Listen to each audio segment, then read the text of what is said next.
And it's not.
At 97.5, thefanatic.com. Well, the beauty of doing a 4-hour radio show, sometimes you say something that catches the ear of the person you're doing the show with, and then you say, save that one for tomorrow. So today, we're going to discuss something that we got into regarding Jalen Hurts and the rest of the NFC.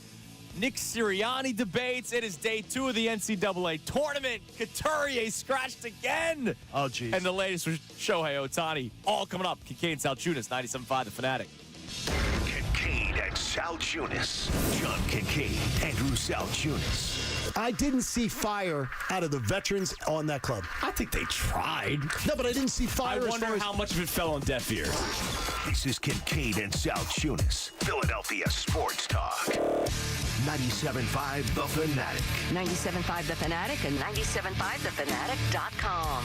And a good Friday morning, Philadelphia. Payday Friday morning on 97.5 The Fanatic. I'm Andrew Salciunas alongside my man John Kincade. Johnny, good morning. How are you? Is it a payday for everybody, those? Oh, In I our said audience? a Fanatic. I hope it is. I said a yes. Payday Fanatic Friday. It is for us, baby. Yeah, my wife and I have the dueling weeks, which Well, that actually works beautifully. it's actually a wonderful thing. It's a Payday Friday every week in the Salciunas household. I just need Cooper to get in line so that he can step up. Hey, go too. get a job, kid. Hey, come on, you're two. You're two. Let's go. Go get a job. Okay, so yesterday we were talking about a lot of stuff regarding the Eagles. Our main topic yesterday was if the season were to start today, right? Because today was the Friday of Sao Paulo. But yesterday we said if the season started tomorrow with the roster the way it is currently built, is this team back into the conversation of being able to win the NFC or get to the NFC Championship game? And that was with the roster that Howie Roseman has built together so far this offseason. And we went with the assumption that Hassan Reddick would not be on the team. And then obviously we don't know who the draft picks would be. But it was the roster that we see in front of us. And the reason why we even said don't worry about the draft picks is because I don't know if there's a starter that you're going to draft in the draft this year, right? There might be a guy that has to play every once in a while because of injury. We know how that works And there in is the a NFL. difference, correct. But there's basically – last year there weren't many camp battles. There might not be many camp battles this year if we think about it. Obviously, we'll find out what they do with James Bradbury, but it seems like there are 22 starters already on the roster. There's going to be a competition at right guard. There might be a competition at slot corner, depending on what they do with James Bradbury. But other than that, the roster's pretty much set in stone. And so one of the things that we branched off into that conversation is about how the offense should be better this year, even though they'll tell you all about the top 10 this and top 10 that and all that nonsense. The offense should be better for multiple reasons. We don't think they're going to collapse. We think Jalen Hurts will play better than he did last year. And we do think Kellen Moore is a big factor when it comes to that. But I said something, or you said something. I'm trying to remember exactly who said what.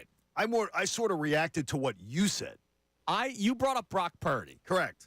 And then I said that Jalen Hurts is still, better than Brock Purdy. And I would say a tier ahead. And you kind of said that they're on the same tier. On the same tier. They are. If you're talking about quarterbacks, now are we keeping this to the NFC? We're going to keep it to the NFC. Okay, we're going to keep it to the NFC because that is really the question for you.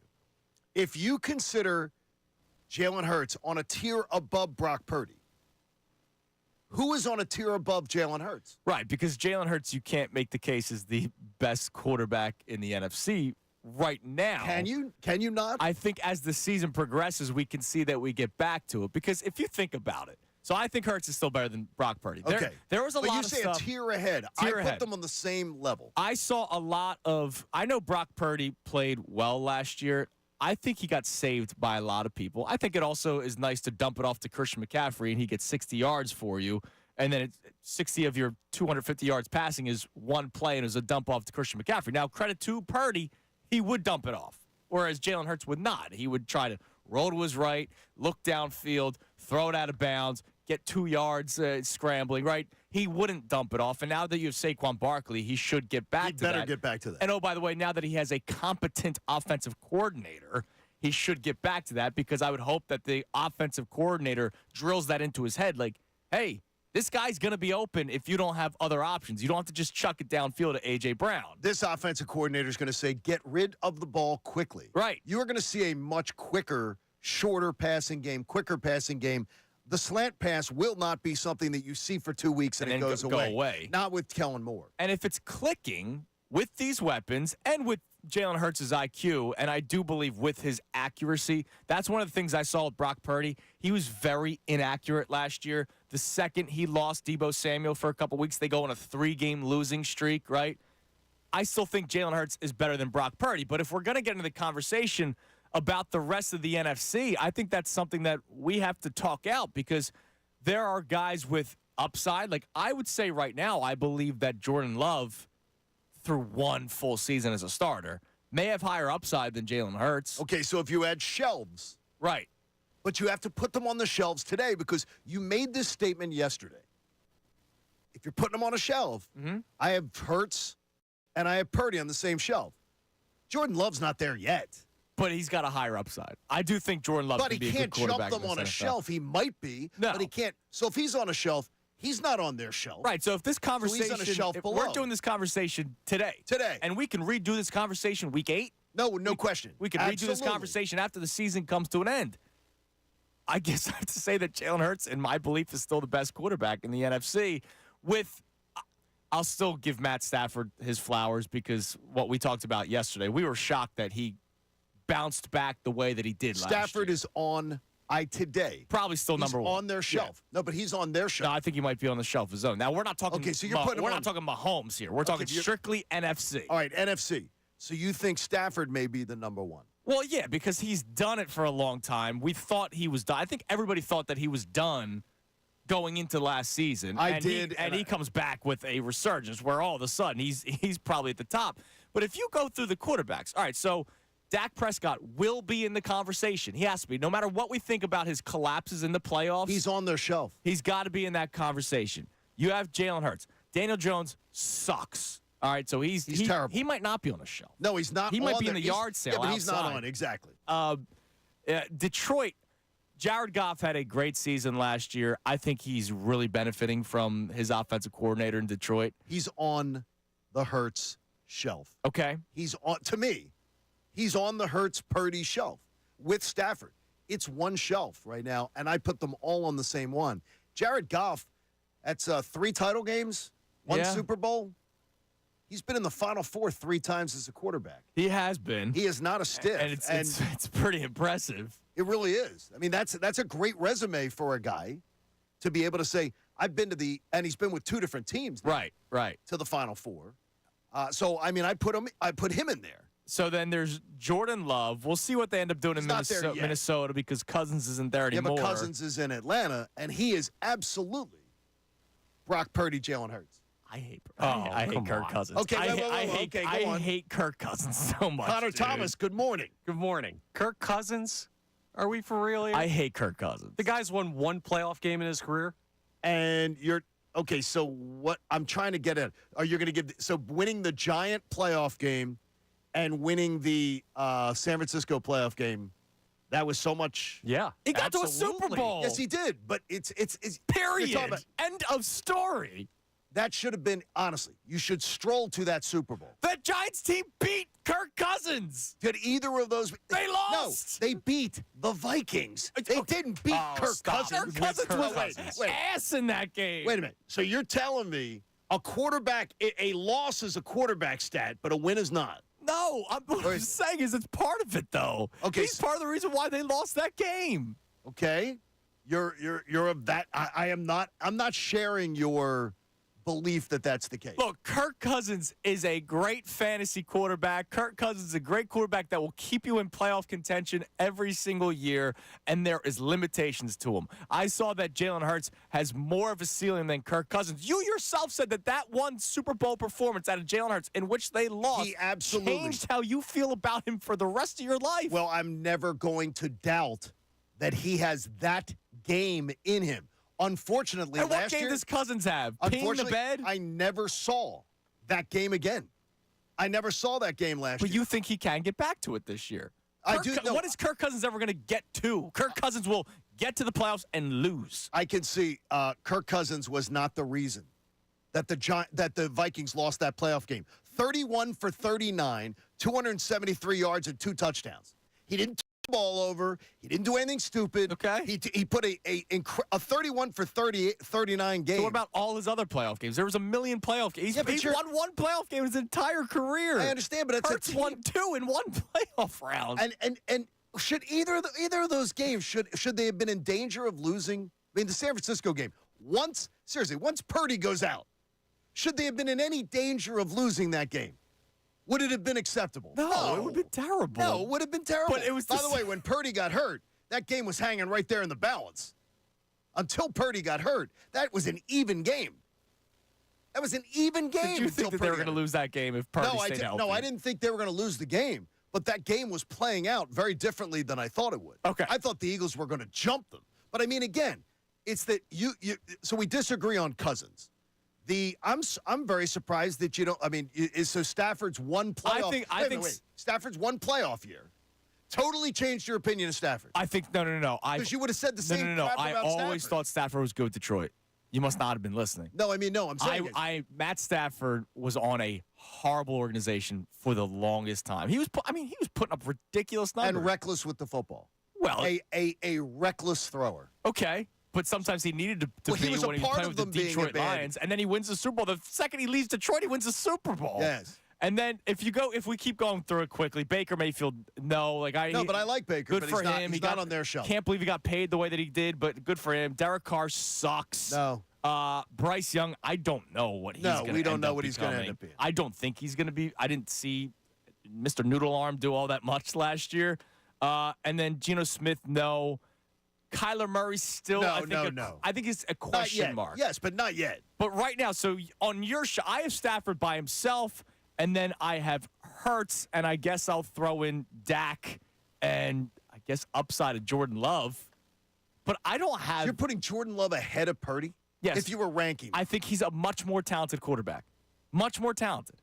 Okay, but Brock Purdy has benefited from playing with Dak is the same Kirk Cousins. Puts up the stats, doesn't win in the playoffs. I think Dak Prescott is a better quarterback than Kirk Cousins.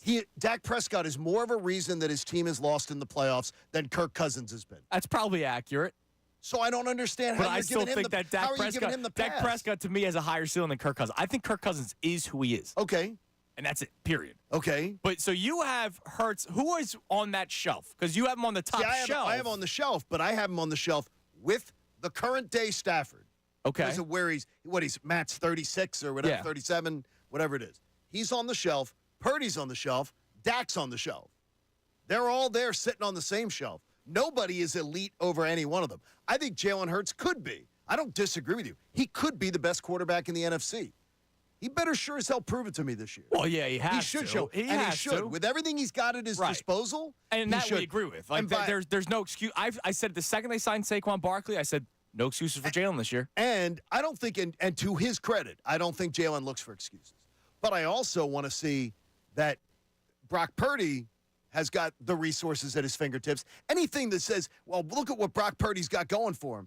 Jalen Hurts has got it too, in spades. Yeah, but Jalen Hurts lost Dallas Goedert 2 seasons ago, and look what he kept on doing, right? He lost A.J. Now, last year was a totally different mess. Dallas Goedert's never been But he has lost players, and he has still played well through the adversity of missing out players. Brock Purdy lost Deebo Samuel for 3 games. They lost 3 games, and he was horrible. He threw picks every single week, and he benefited from the Packers dropping 2 interceptions in that playoff game. They should have lost to the Packers. Losing Deebo is far different than losing Dallas Goedert.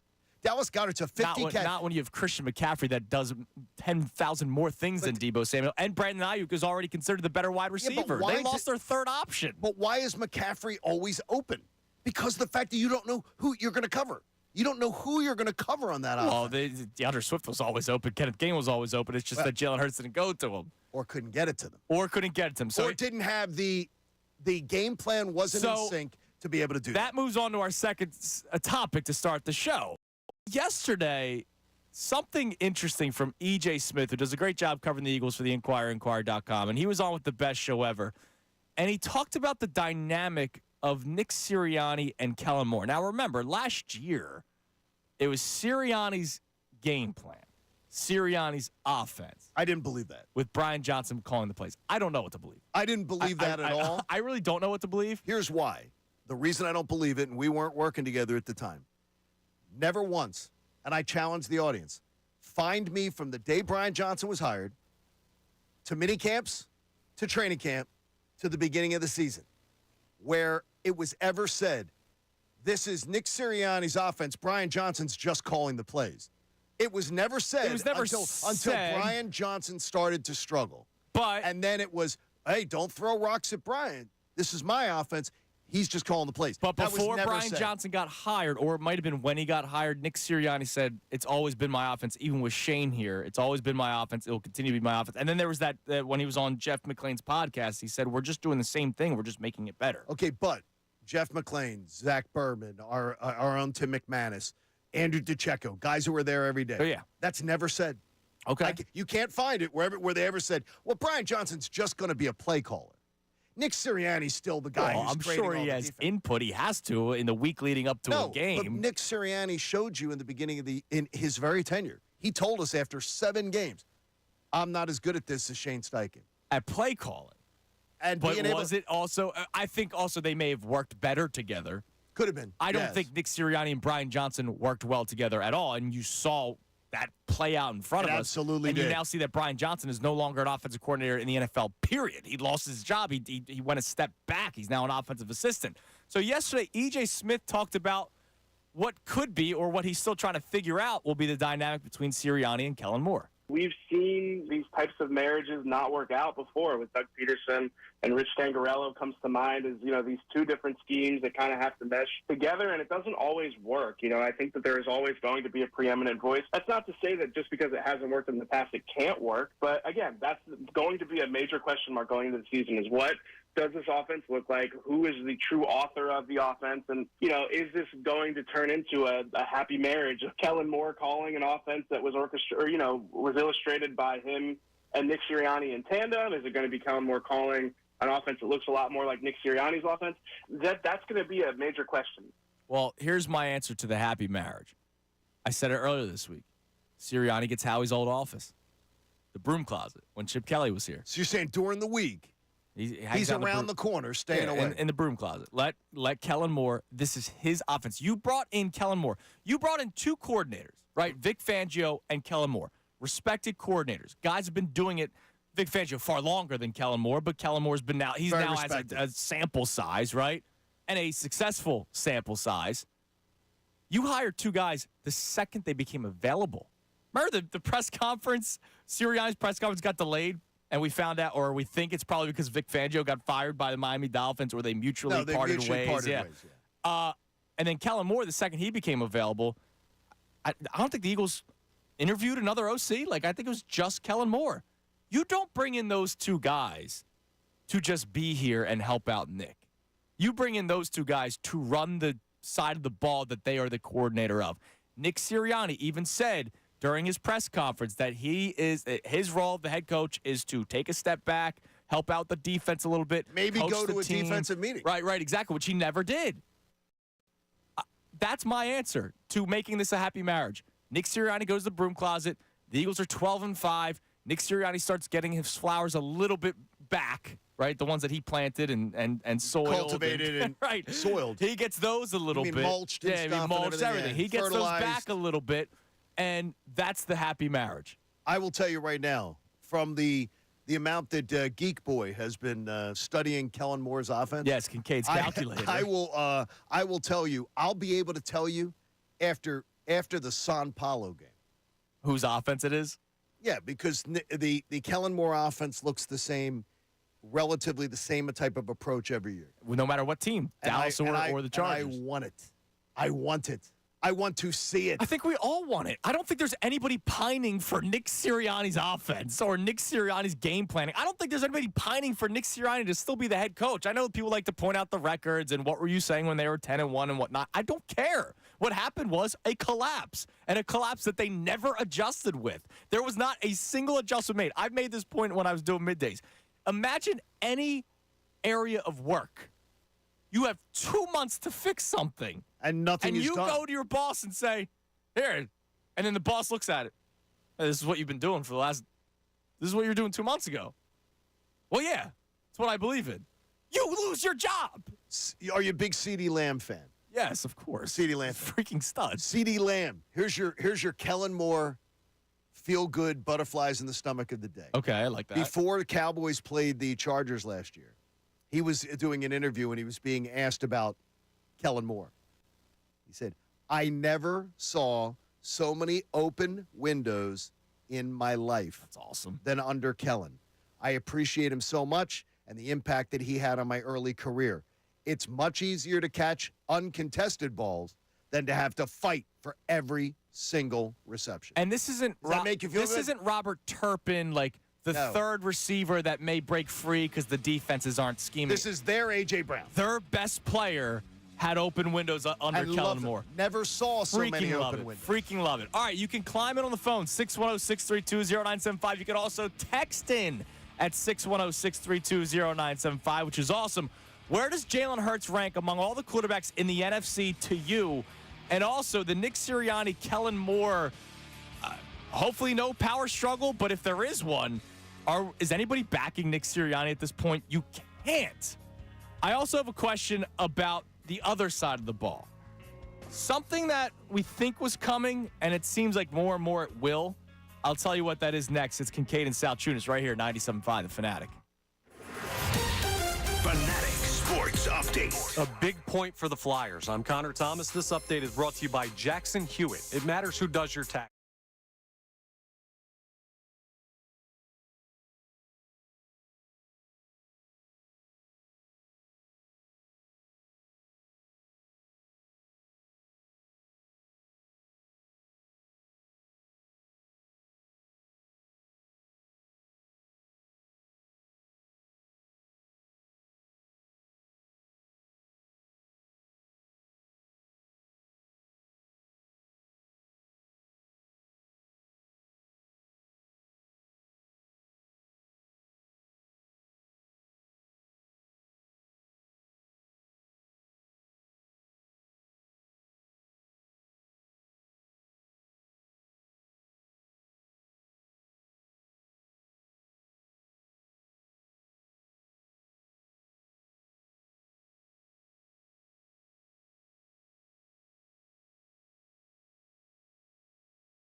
He's like, he's got his own glass case. He's right? amazing. He's by himself. But if we're going strictly NFC, John has Hurts on the same shelf, the top shelf, with Stafford, Prescott, and Purdy. Correct. And Cousins is right there to me. But he's not. He doesn't get a seat on their shelf. He's right there, though.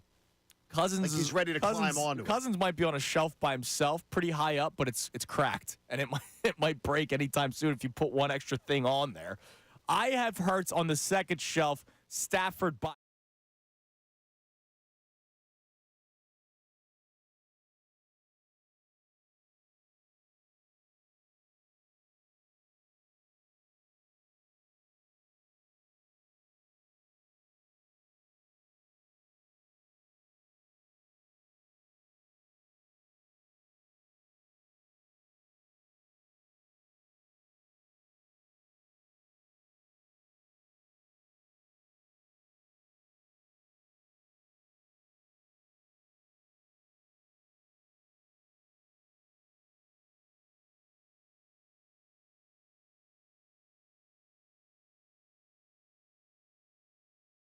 himself, and I have Jalen Hurts on that second shelf, and I'll throw Prescott on there, and I'll throw Jordan Love up there based off of upside and what I saw the second half of the year and what I saw in the playoffs, but I don't have Purdy up there. But you're putting, and again, you're putting Jordan Love based on like 6 starts. Pretty much. Because he was not impressive. He was not impressive the first half of the season.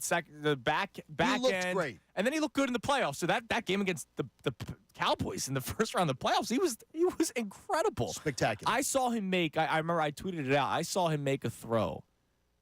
Back shoulder, back foot kind of sidearm. And I was like, oh my God, Rodgers used to do that all the time.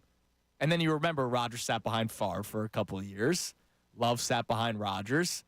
Good thing they got going in Green Bay where they can have these top quarterbacks sort of usher in the next guy, even though they always hate the person that they're ushering in. That's their own issue. So where is Jalen Hurts ranked for you among the top quarterbacks in the NFC or all the quarterbacks in the NFC? You can climb in at 610-632-0975 or text in, same number, 610-632-0975. And we have a text right now based off of our Nick Sirianni, Kellen Moore discussion. So E.J. Smith of the Inquirer was talking about the dynamic of the two of them. We'll see if it ends up being a happy marriage. How involved is Nick Sirianni? Whose offense is it really? I keep on saying just put Nick Sirianni in the broom closet and let Kellen Moore do all the work, and I think we'll all be happy. What do we have on the text line, Connor Thomas? Yeah, so this comes from Jim in Woolwich. Appreciate Jim checking in. Thank you, Jim. He's convinced Kellen Moore replaces Nick if they mesh. Eagles love offense, and the next new head coach to promote looks like Moore, who was hired to replace Nick if last year happens again. I absolutely agree with the caller. With the texter, I should say. I don't need replacements. If it happens. Unless, look, if he can get the locker room back to the way it was 2 years ago, we've talked about this. I don't need Nick Sirianni to do anything. Just make sure everything's good. When Nick Sirianni first came into the league, apparently his practices were very... You would appreciate it, right? Like on time. Everything was on time. Right. Everything, get to this spot at this time. Everything was perfect. And even though it was still kind of laid back because they don't run Oklahoma drills and all that kind of stuff, everything was very detailed. I remember hearing reporters call in, back in the day, the show I was working with, and it was the Zach Bermans, Jeff McClains, all those guys that are at camp every single day going, man, I haven't seen it like this before. It was almost Chip Kelly-esque, but with the personality of Doug Peterson. And I was like, wow, that's actually, I'm cool with that. Like Chip Kelly, the crazy football guy, but he's a player's coach like Doug Peterson was. And if he can get back to doing that, just coaching, not making game plans, then I don't need Nick Sirianni to be fired. How about this? I need to know that Nick Sirianni's a lot more than just that in the next 2 years of his contract before I want him to have another one. If this team... Well, if honestly, they're clicking, you don't... If they're clicking, you can't make a change. No. If they get back to where they're competing for a Super Bowl, you can't make a change. Right. But I do need to see him grow in that role and be more than what he is. Well, now if they do get back to the Super Bowl, Kellen Moore probably gets a head coaching job somewhere. I think Kellen Moore is going to be a 1 year. I really do. I think it's going to be 1 year. And you know what? You deal with it. It sucks, but you deal with it. If they have a great year, though, we're all going to know that it's Kellen Moore. But you're not going to fire Nick Sirianni. Like, if they, let's say they get to the NFC Championship game, they're not going to fire Sirianni to keep Kellen Moore. What if it's the best offense you've ever seen the Eagles have? Well, then you have to have that conversation. Would you ever think they'd consider that conversation? They would probably think about it. They probably have to. I think they thought about it. It took 8 days for them to announce that he was staying. So I think they already thought about it. I think that was Nick agreeing to fall on the sword where Doug Peterson would not. Would not. Remember, Yeah, Doug Peterson wouldn't make the changes to his staff. So a week later, he had time to think about it. I think Nick Serriani said, "Who do you need me to throw in front of the bus? Here comes." And I have a problem with that. Now, look, I'm all for keeping your job and whatnot, but I have a problem with him only being here because he said yes, sir. He was getting paid his $21 million due either way.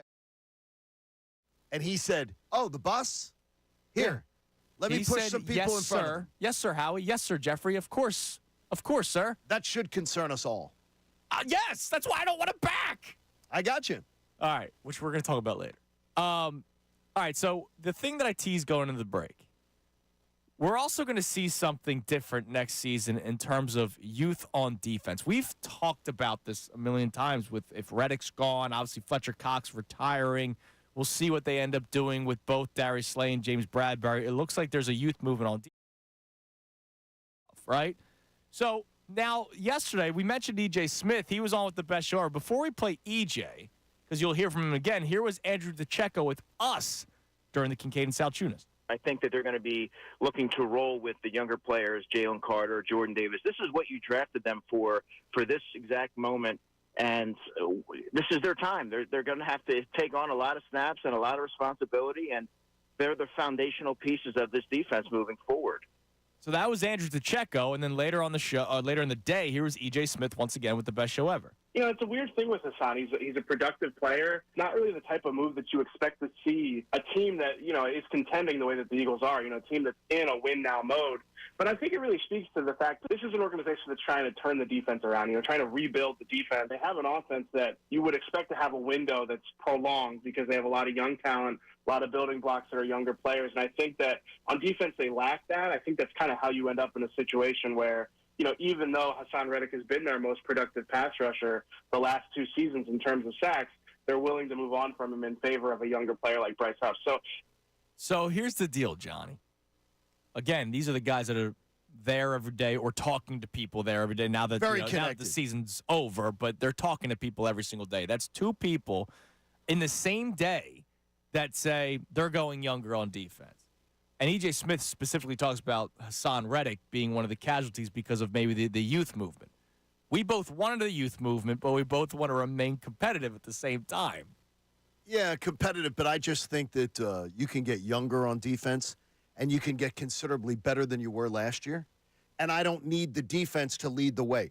If you look at this roster, success in 2024 shouldn't be dictated by the defense leading the way. The defense should be a complementary piece that doesn't hold them back. Yeah, you said middle of the pack. If they're middle of the pack, they're guaranteed to be a chance playoff team. If they're in the top 12, top 10, they get to like 10. Winner and maybe higher. Yeah, absolutely. So I don't need this defense to be great. I need Vic Fangio to be great. But we keep on talking about wanting Reddick back, and it seems like he's one of the, we want to get younger. So are we cool with that? If the Eagles are telling you or telling the reporters, and the reporters are telling us that they want to go younger, and one of that moves is Hassan Reddick, who we both want back, are you okay with it? This is what Kansas City did. Thing is, I want him back only conditionally.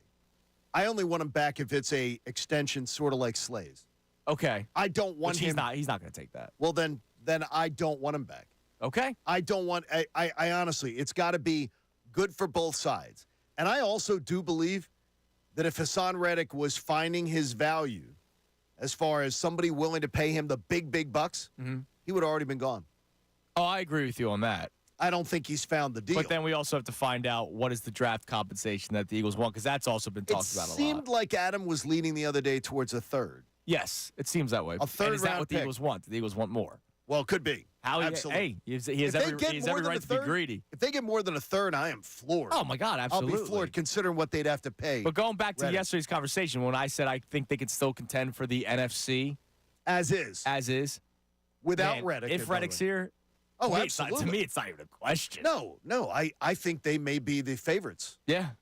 If that was the case. We'll see how this plays out. Let's go to Tom in Alabama. What's up, Tommy? Hey, brother. How you doing? Good. How are Tom. you? Right. Hi, John. How are you, my friend? Good, buddy. Good deal. Hey, real quick about Reddick. I think he wants like $75 million. When Howie Roseman offered him that deal, there wasn't nobody clamoring to get him, and there's nobody clamoring to get him right now. He's playing him on. Howie Roseman knows what's going on right here with him. And, you know, if he don't want to play last year for the $50 million, he could sit out.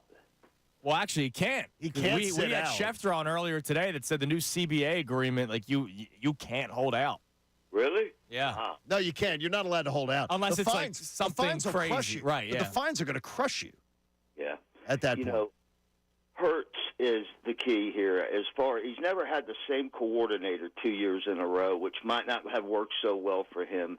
But the only way we're going to be successful, and he's going to be successful, is he has to stay in that pocket, and he has to step up in that pocket, and he has to not break a clean pocket. That is the only way the Eagles are going to be successful, not with him running on every other play. Yeah, and you hope with Kellen Moore, and thanks for the call, Tommy, that Kellen Moore can drill that into his head. I mean, that's what the hope is. Because 2 years ago, we weren't complaining about his ability moving around behind the line of scrimmage. It was we were last not. year we complained, but I also think last year there were a lot of issues where he was looking at one man downfield. And that was He got locked on a lot last year. that was part of the problem. All right, coming up next, we'll continue the Eagles conversation as the show goes on, but there was more drama from the Orange and Black. We'll discuss what John Tortorella did yesterday again, and you'll hear from a player's agent. I'll read you some clips. Kincade Salciunas right here, 97.5 The Fanatic. Bob Cooney with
$125 in sportsbook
Fanatic Friday.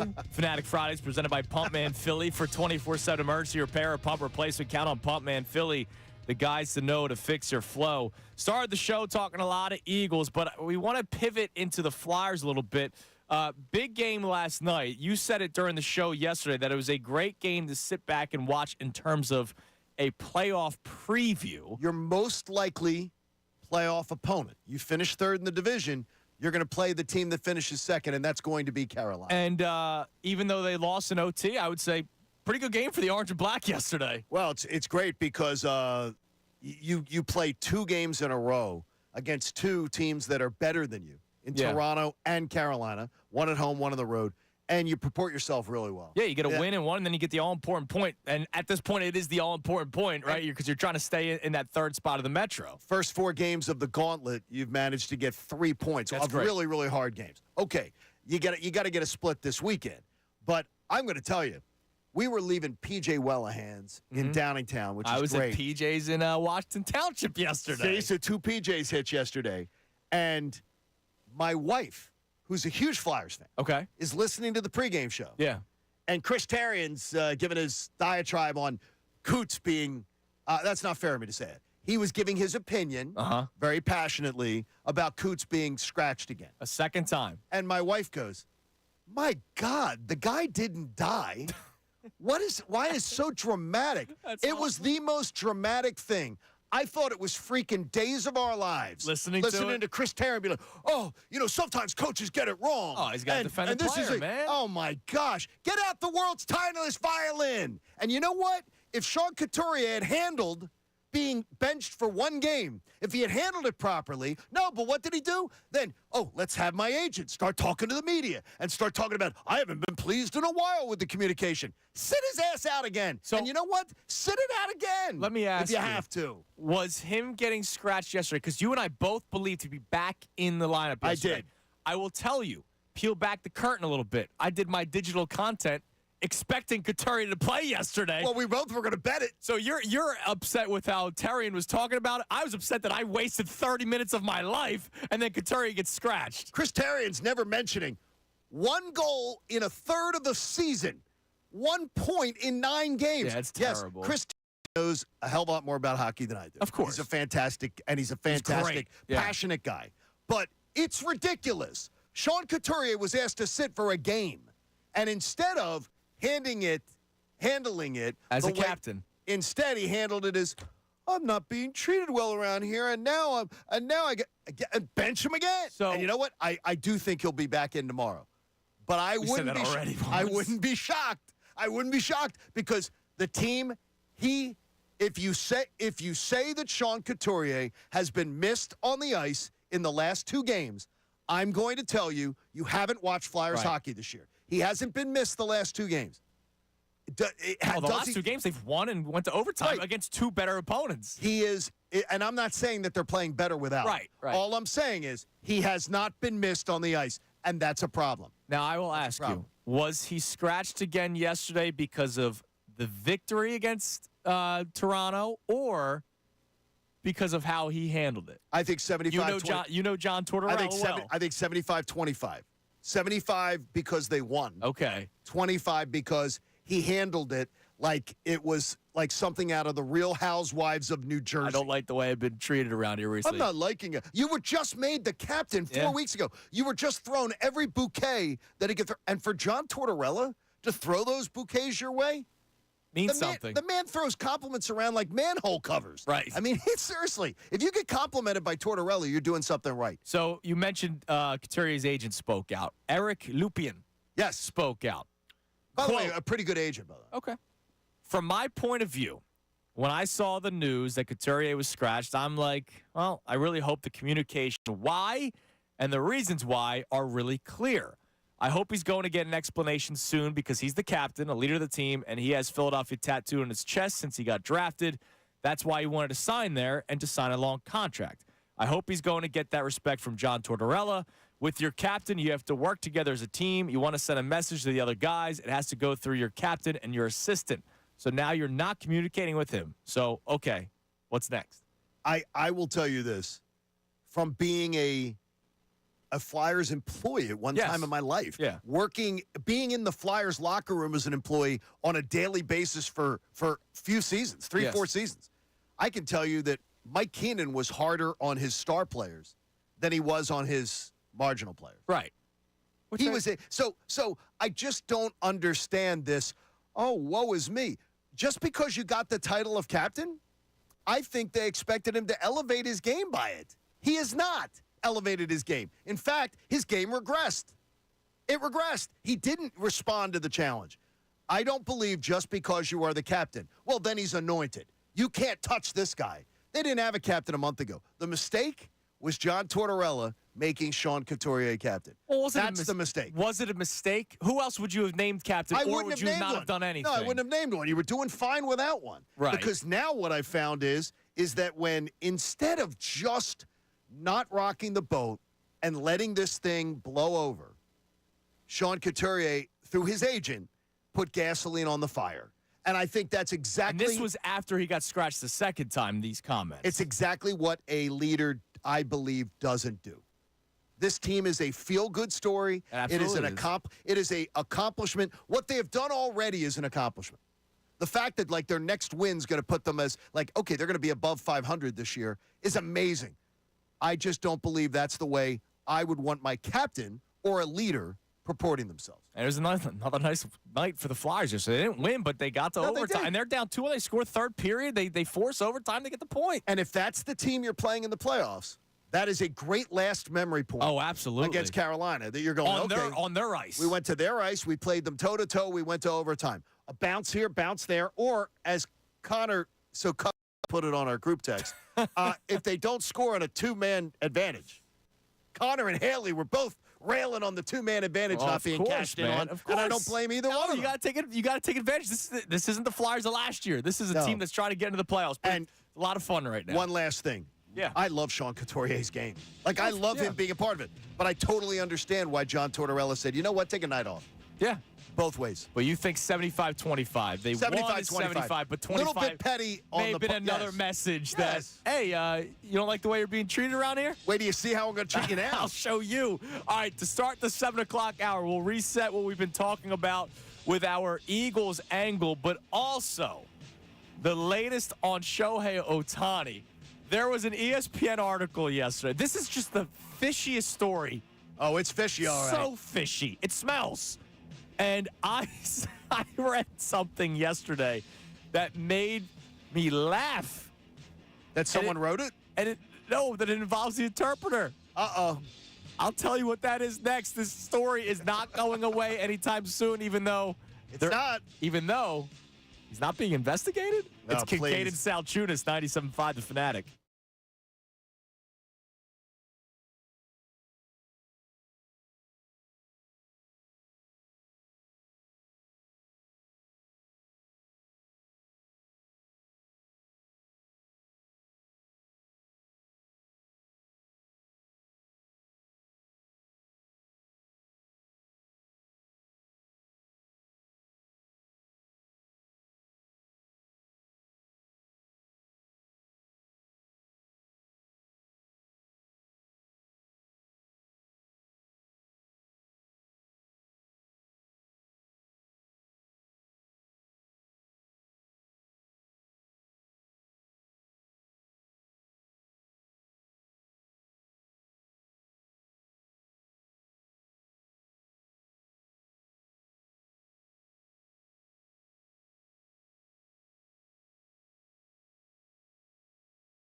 Philly for 24/7 emergency repair or pump replacement. Count on Pump Man Philly, the guys who know to fix your flow. Pump! Yeah, I guess I gotta have that involved now. Little right? pump. You guys would scream the pump Yeah, the pump man. Well, he loves it when people pull up next to him on the road and scream pump. and scream pump. He actually does. I'm not joking. They enjoy because then they know it's a Fanatic listener. Oh, that's a good point. How about that? They know it's from the Fanatic. All right, so every time I see the pump truck, I gotta scream the pump. Pump!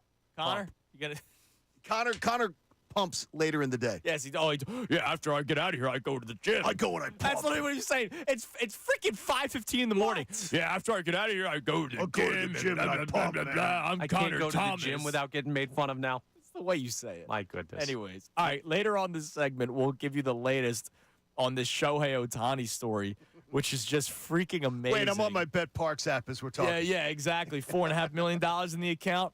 We'll get to that later on this segment. But just to reset what we were talking about to start the show. So we opened the show based off of something that we kind of got into yesterday, but we moved on from it. And then you had the good idea, when we did our promo for today's show. Like, you're like, we glossed over that Brock Purdy, Jalen Hurts thing. So we're trying to get into the tiers of quarterbacks. Who are the top tier quarterbacks in the NFC? We're going strictly NFC, and it's funny. When we went through the names, It's a terrible conference in quarterbacks. This is why this window's wide open. Yes. For so many, for if you're a contender in the NFC, you have every right to think you could end up in New Orleans. Because if you think about, all right, so whether we agree or disagree, we all agree that in the conversation at the top, like I have Stafford on a tier by himself. And I have no argument with that. But let's just, for the sake of this, what I'll go through right now, Stafford, Hurts,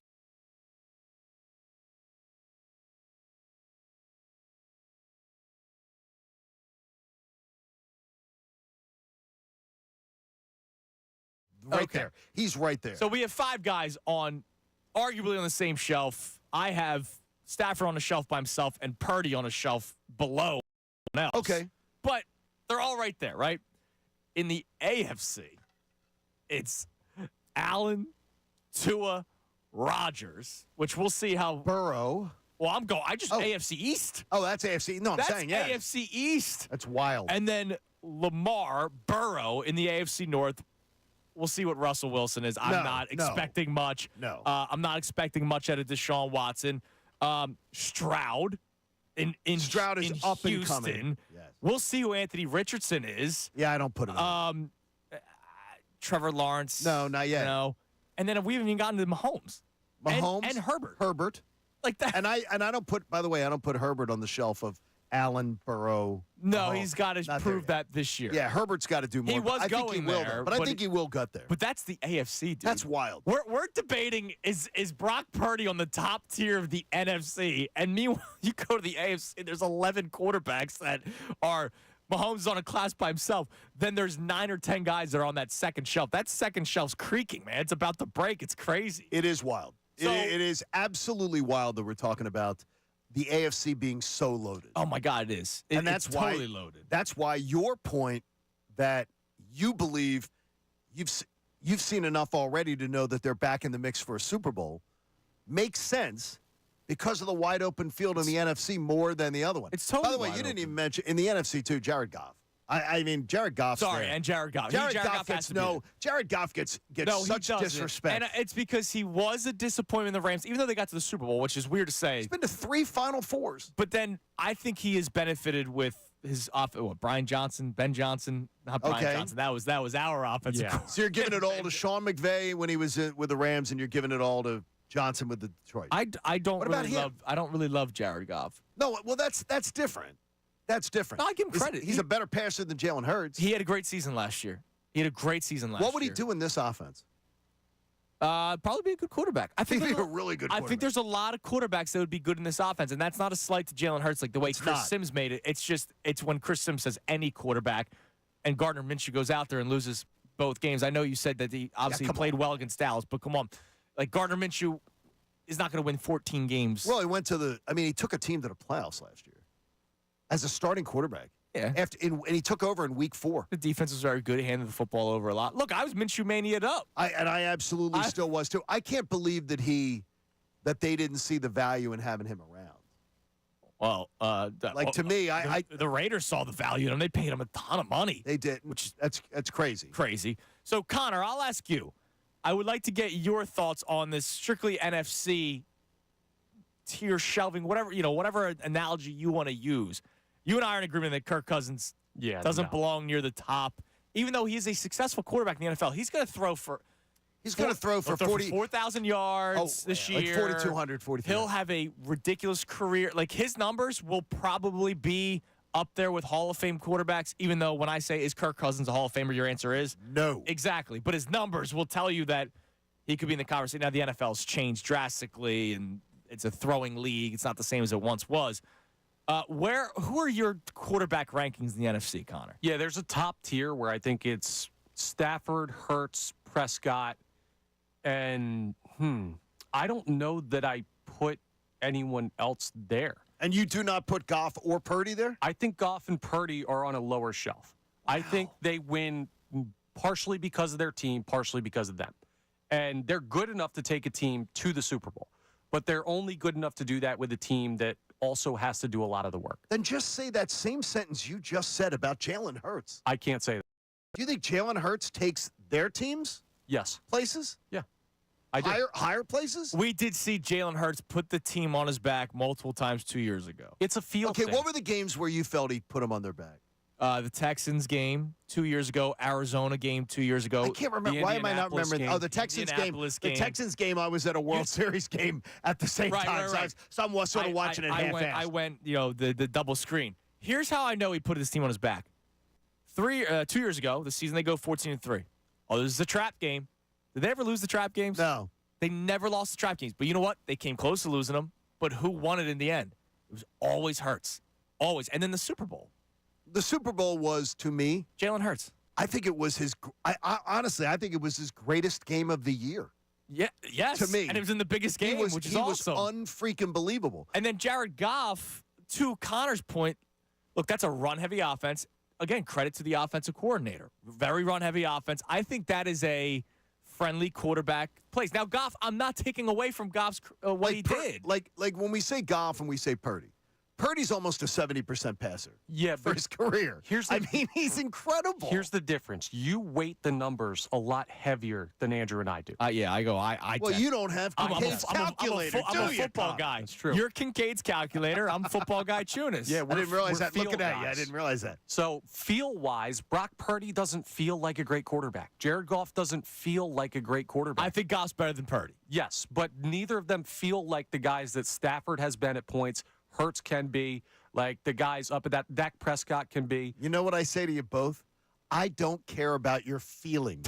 How you feel about a guy. It's 2024, dude. Like feelings. You gotta care about my feelings. I'm not touchy-feely with this. I want results, and I want side-by-side comparison.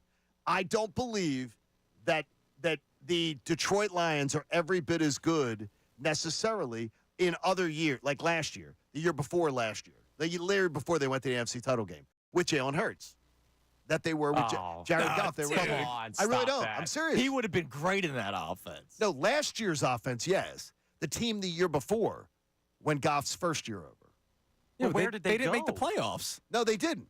But they were. They didn't make the playoffs. But he took them from the dumpster to being They were one of the hottest teams in the NFL going into the last week of the year. They were ascending. They started out like 2-6 or something. And then they were the rising team. I remember his girlfriend jumping up and down, celebrating that they finally won a game. I think we all remember that video. Okay, now I know more about your feel, both of you. Very good there. Come on, man. So we would love to hear from you. Where do you have Jalen Hurts ranked among the other quarterbacks in the NFC? You don't have to give a number. You don't have to go, oh, he's number one or oh, he's number two. But is he on a tier with other quarterbacks? Is there a guy I still have Stafford tier one by himself, and that could fall off in a blink of an eye. Absolutely. Because I thought he was falling off, and he proved a lot of people wrong. Jalen Hurts was on that shelf, whatever you want to call it, by himself 2 years ago. Where is he at now, and who are the other quarterbacks on that shelf with him? Would love to hear from you on the text line or on the phones at 610-632-0975. Now, I want to bring up this Ohtani thing. So yesterday, we talked about this a lot. Close my betting app. Well, make sure your bank account's not being hacked by any interpreters. I'm certainly not giving either one of you access. So We talked about this a lot yesterday because it was the number one story in sports, and it will be for some time. It looks like they're trying to get away from it. So let me ask you, John, because yesterday you were shocked when Connor and I both thought that this was going to get wiped away pretty quickly. Wiped away. It's not going to be talked about by like soon. They will talk about it on ESPN and stuff. MLB Network did yesterday. Did they? Yeah, they did. All they right. didn't. They had them up at Parks Casino. Okay. So they had it up, and they were talking about it. Couldn't hear it. Of course, yeah. But was watching the screen and watching. They had the scroll, and then they had people talking about the Ohtani story. I still think it's a tragedy that they didn't go to live programming at 9 o'clock in the morning yesterday. And I also do not know, though, how they were spinning it. Right. So I will take that as it is. What I saw is ESPN sent Jeff Passan front and center, dogging this story out. Right. And it wasn't. By the way, ABC, NBC, CBS, nightly newses, I just bounced. They all had it. Oh, they're all talking about it. They all had it. They're not backing off, no matter what baseball's trying to do. Those are the nightly news. I wonder, MLB Network, MLB.com, all this kind of stuff. The league, which saw popularity increase. Look, I was thinking about this yesterday, John. Connor, you and I are similar age. The cover athlete for a kid is a huge freaking deal. And Shohei Ohtani was the cover athlete last year. Oh, he bet them to cover, too, by the way. Yeah, I'm sure he did. He was the cover athlete last year. Like, this is the most popular player in Major League Baseball as a unicorn. We're saying he's better than Babe Ruth already, right? Like, it's amazing. I think they try to wash it away. So Fabian Ardaya, who covers the Dodgers for The Athletic, he puts out a story yesterday that Ohtani is not facing discipline, according to an MLB official, nor is he believed to be under an active investigation by the league. Now, active, could they open it up at some point? Right.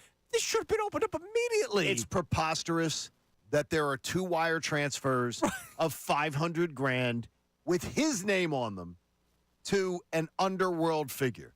Bottom line, it's preposterous for anyone to spin that it's not being looked into because it's being looked into otherwise. The actual transactions being looked into. So Major League Baseball can say, well, we're not looking into it. But you know what?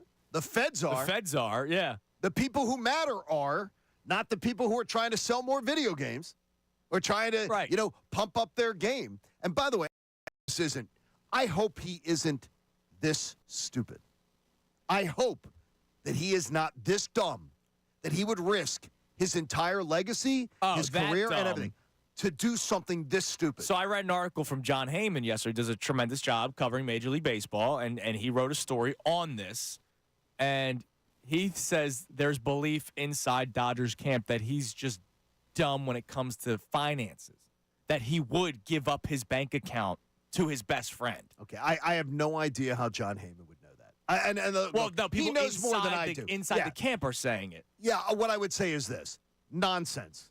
That he made the 2 $500,000 payoffs to help out his buddy. Oh yeah, sure. To help out his buddy. Give me a break. $1 million?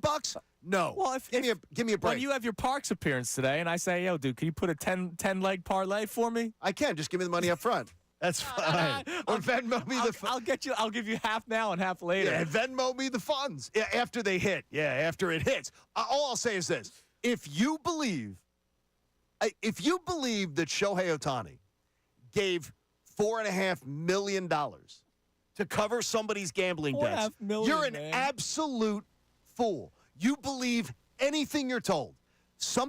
There's a Jamaican saying my wife likes to use. If it don't go like that, it goes something like that. That's just if it don't go like that, it goes something like that.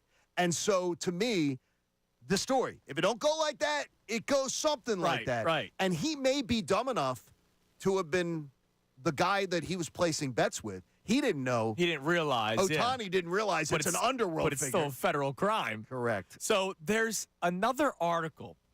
So her name is Luca? Tisha Thompson. Okay, Tisha. Tisha Thompson. She is an investigative, an enterprise reporter for ESPN. All right, so not like the... Okay. Well, no, because she's not Jeff Passan, right? But she does all this investigative stuff. And so she wrote this big article about what's going on. It included, like, the wire transactions with Ohtani's name in it. So Ipe, the interpreter, he was fired when? Wednesday? Right after the game on Wednesday. On Wednesday. When Ohtani and him They were laughing, yucking it up in the ninth inning. Yeah. On Thursday, this is from Tish's story. On Thursday, a source close to Ohtani gave an explanation for the changing storylines. Because remember, it was, I helped him out. And then it was, oh, my God, I had no idea that he had a gambling debt, even though originally said I helped him out for his gambling. Like, the story's changed. Kept changing. They're trying to find out probably a way to get Ohtani free of this and that this guy was just a thief. Remember, It changed from loan to theft. Yes. In a matter of seconds. Yeah, because somebody was like, no. Yeah, and these are two guys yucking it up, and within 10 minutes, one guy's being fired. Right. So on Thursday, a source close to Ohtani gave an explanation for the changing storylines. As Ohtani's handlers tried to determine what had happened, they initially relied solely on Missouri, who continued to translate for Ohtani. So he gets fired on Wednesday, but on Thursday, he's still translating for Ohtani. Sources, as you say in that story. Yes. Sources close to Ohtani. Mm-hmm. What are the sources close to Ohtani? They're people who are probably his interpreter, mouthpieces. Yeah, on his team, on his PR team. But if Ohtani's so, heartbroken by the theft, why is he still working with the interpreter? He got fired by the Dodgers. He got fired by the Dodgers, but that doesn't mean he still can't talk to him. Could you imagine this? Could you imagine a scenario where a guy that is worth hundreds of millions of dollars says, okay, you're going to take the fall. I'm just playing. Look, I've watched enough Young and the Restless to know this happens. Oh, yeah. You want to take the fall. You have a fall guy. And you might do 12 months in prison, but there's $10 million waiting for you when you get out. Chris Carter literally said, you always have to have a fall guy. You have to have somebody. Former Eagle. Anybody who believes that the story is exactly as it's being spun now, you're a fool. You really are. You're being a fool. It's amazing, because man. Something is up. Do I believe he could be dumb, though, and could have been duped into something crooked? Maybe. Yes. I absolutely believe that. And then that guy's just a horrible person for duping absolutely. him, right? He pretends to be best friends and then all of a sudden steals $4.5 million from him. I totally believe that could have happened. But the two $500,000 transfers to an underworld figure, Ohtani did those. The interpreter didn't do it. Somebody else didn't do it. He did it. That just tells me there's strange. Or they're going to come up and say, oh, well, he didn't do it. Someone just put his name on it. Right. Well, then why did the other wire transfers not go in? Did they not have his name on it? Yeah, well, fine, dude. This story, like you said, is not going away. I just wonder if the MLB is going to try to wash it away as much as possible. Oh, they're going to try. And as you know, social media's been awesome over this. Been fun. Like, funny. There's one guy that put out a tweet, MLB is going to end blackouts and put Bonds in the Hall of Fame by the end of the week just to get this gone. Which they Look, I don't want to see the story be true because I think Ohtani has a chance for the future, the Coops generation. Oh, my God. For them to just be a legendary figure of your childhood that sucks you into a game that you fall in love with. Was Ken Griffey Jr. sort of for you? At all? He was towards the end. He was towards the end. But was he one of those guys when you were a little kid? Yes. You knew him. But the Sosa McGuire home run. Oh, okay. I was 98, so I was like 5 years old. Baseball was my first sport. Always will be my first sport. You remember that going on? I remember and then the Bonds home run chase for the 72. Right. I remember ESPN every night. I would stay up. I would sneak back downstairs at night because ESPN would do the live. They would go right to his on game. Barry Bonds' at bats. So that kind of stuff. But yeah, Griffey was a part of it. I mean, I pretended to be Griffey when I was playing wiffle ball. Right. I hope for kids today. Yeah. Ohtani's that guy. This does not Dude, be true. when I was on vacation last year, the Angels were in town. I took Cooper to a Phillies-Angels game, even though he will have no recollection of it, just to be like, hey, you know that guy? You saw him, like when you were 1 year old. Well, when he's 3, you can take him again. Yeah, exactly. All right, so we'll continue this Eagles conversation. He's not in Sing Sing. We'll get back to it. But also, speaking of baseball, we'll go back local here. I hear war drums off in the distance. And there's an attack coming toward me. And this is week 1 of the show. And I need to know if I could trust the guys that I'm doing the show with, if they have my back, because we need to start putting up some barricades. The beauty of it, all of this is why I love Philadelphia, because we are debating such things like this and like getting heated about it. That's why Philadelphia is such a great sports town. I'll tell you what that is next right here on Kincade Salciunas, 97.5 The Fanatic.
Would Connor have won last year if you were there?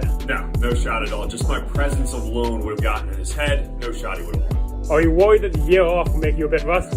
No, I'm never rusty. I was born ready for this competition. Is Connor actually your biggest competition, or is there anyone else you're worried about? That's the biggest joke I've ever heard, Dylan. He's not even close to my biggest competition. He'll be the first one out for the Fanatic people, just like he was 2 years ago when I was in it. Not worried at all. You've seen what Tom has to say. What's your response? Yeah, I'm kind of upset that the guy that I worked with so closely would stoop so low when it comes to the pre-knockout competition talk. But I'm here for it. Listen, if we're going to fight dirty, let's fight dirty. Is Tom your biggest competition at knockout? Yeah, I'm the bigger man, I'll say. He's the defending champion from before I'm the defending champion, so I'll give him the respect to say he's my biggest competition. Okay, now there's been a lot of talk that you are the Hakeem Olajuwon of the station. He's a Michael Jordan. Do you think that's accurate? Michael Jordan won a lot. Tom only won once, and it was way later than the most recent time that I won, so I'd say that if anyone's MJ here, he's standing in front of you.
On the shelf, Dak's on the shelf. They're all there sitting on the same shelf. Nobody is elite over any one of them. I think Jalen Hurts could be. I don't disagree with you. He could be the best quarterback in the NFC. He better sure as hell prove it to me. That everything he's got at his disposal, And that we agree with. To his credit, I don't think Jalen looks for excuses. But I also want to see that Brock Purdy has got the resources at his fingertips. Anything that says, well, look at what Brock Purdy's got going for him. Jalen Hurts has got it too. Purdy's on the shelf. Dak's on the shelf. They're all there sitting on the same shelf. Nobody is elite over any one of them. I think Jalen Hurts could be. I don't disagree with you. He could be the best quarterback in the NFC. He better sure as hell prove it to me. That everything he's got at his disposal, and that we agree with. To his credit, I don't think Jalen looks for excuses. But I also want to see that Brock Purdy has got the resources at his fingertips. Anything that says, well, look at what Brock Purdy's got going for him. Jalen Hurts has got it too. Purdy's on the shelf. Dak's on the shelf. They're all there sitting on the same shelf. Nobody is elite over any one of them. I think Jalen Hurts could be. I don't disagree with you. He could be the best quarterback in the NFC. He better sure as hell prove it to me. That everything he's got at his disposal, and that we agree with. To his credit, I don't think Jalen looks for excuses. But I also want to see that Brock Purdy has got the resources at his fingertips. Anything that says, well, look at what Brock Purdy's got going for him. Jalen Hurts.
The Fanatic. 7 o'clock hour of Kincade Salciunas, brought to you by the BetParks app. Boy, it was getting a workout yesterday.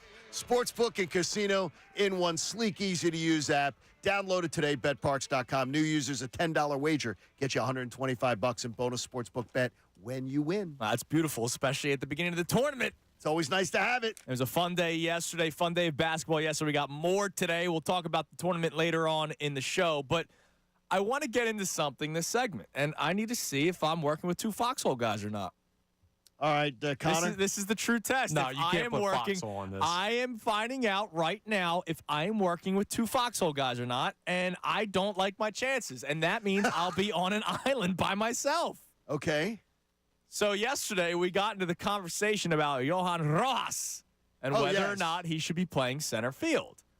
And I think he should start the season in AAA or not be anointed as the everyday starting center fielder. Keep Pache on the roster so that you could cycle the two in. All I know is right now I'm not ready for Rojas to be 162 or whatever, 145 everyday center fielder. Everybody keeps on saying, you keep on giving the 2-month thing. Give him 2 months. Let's see if he can get comfortable.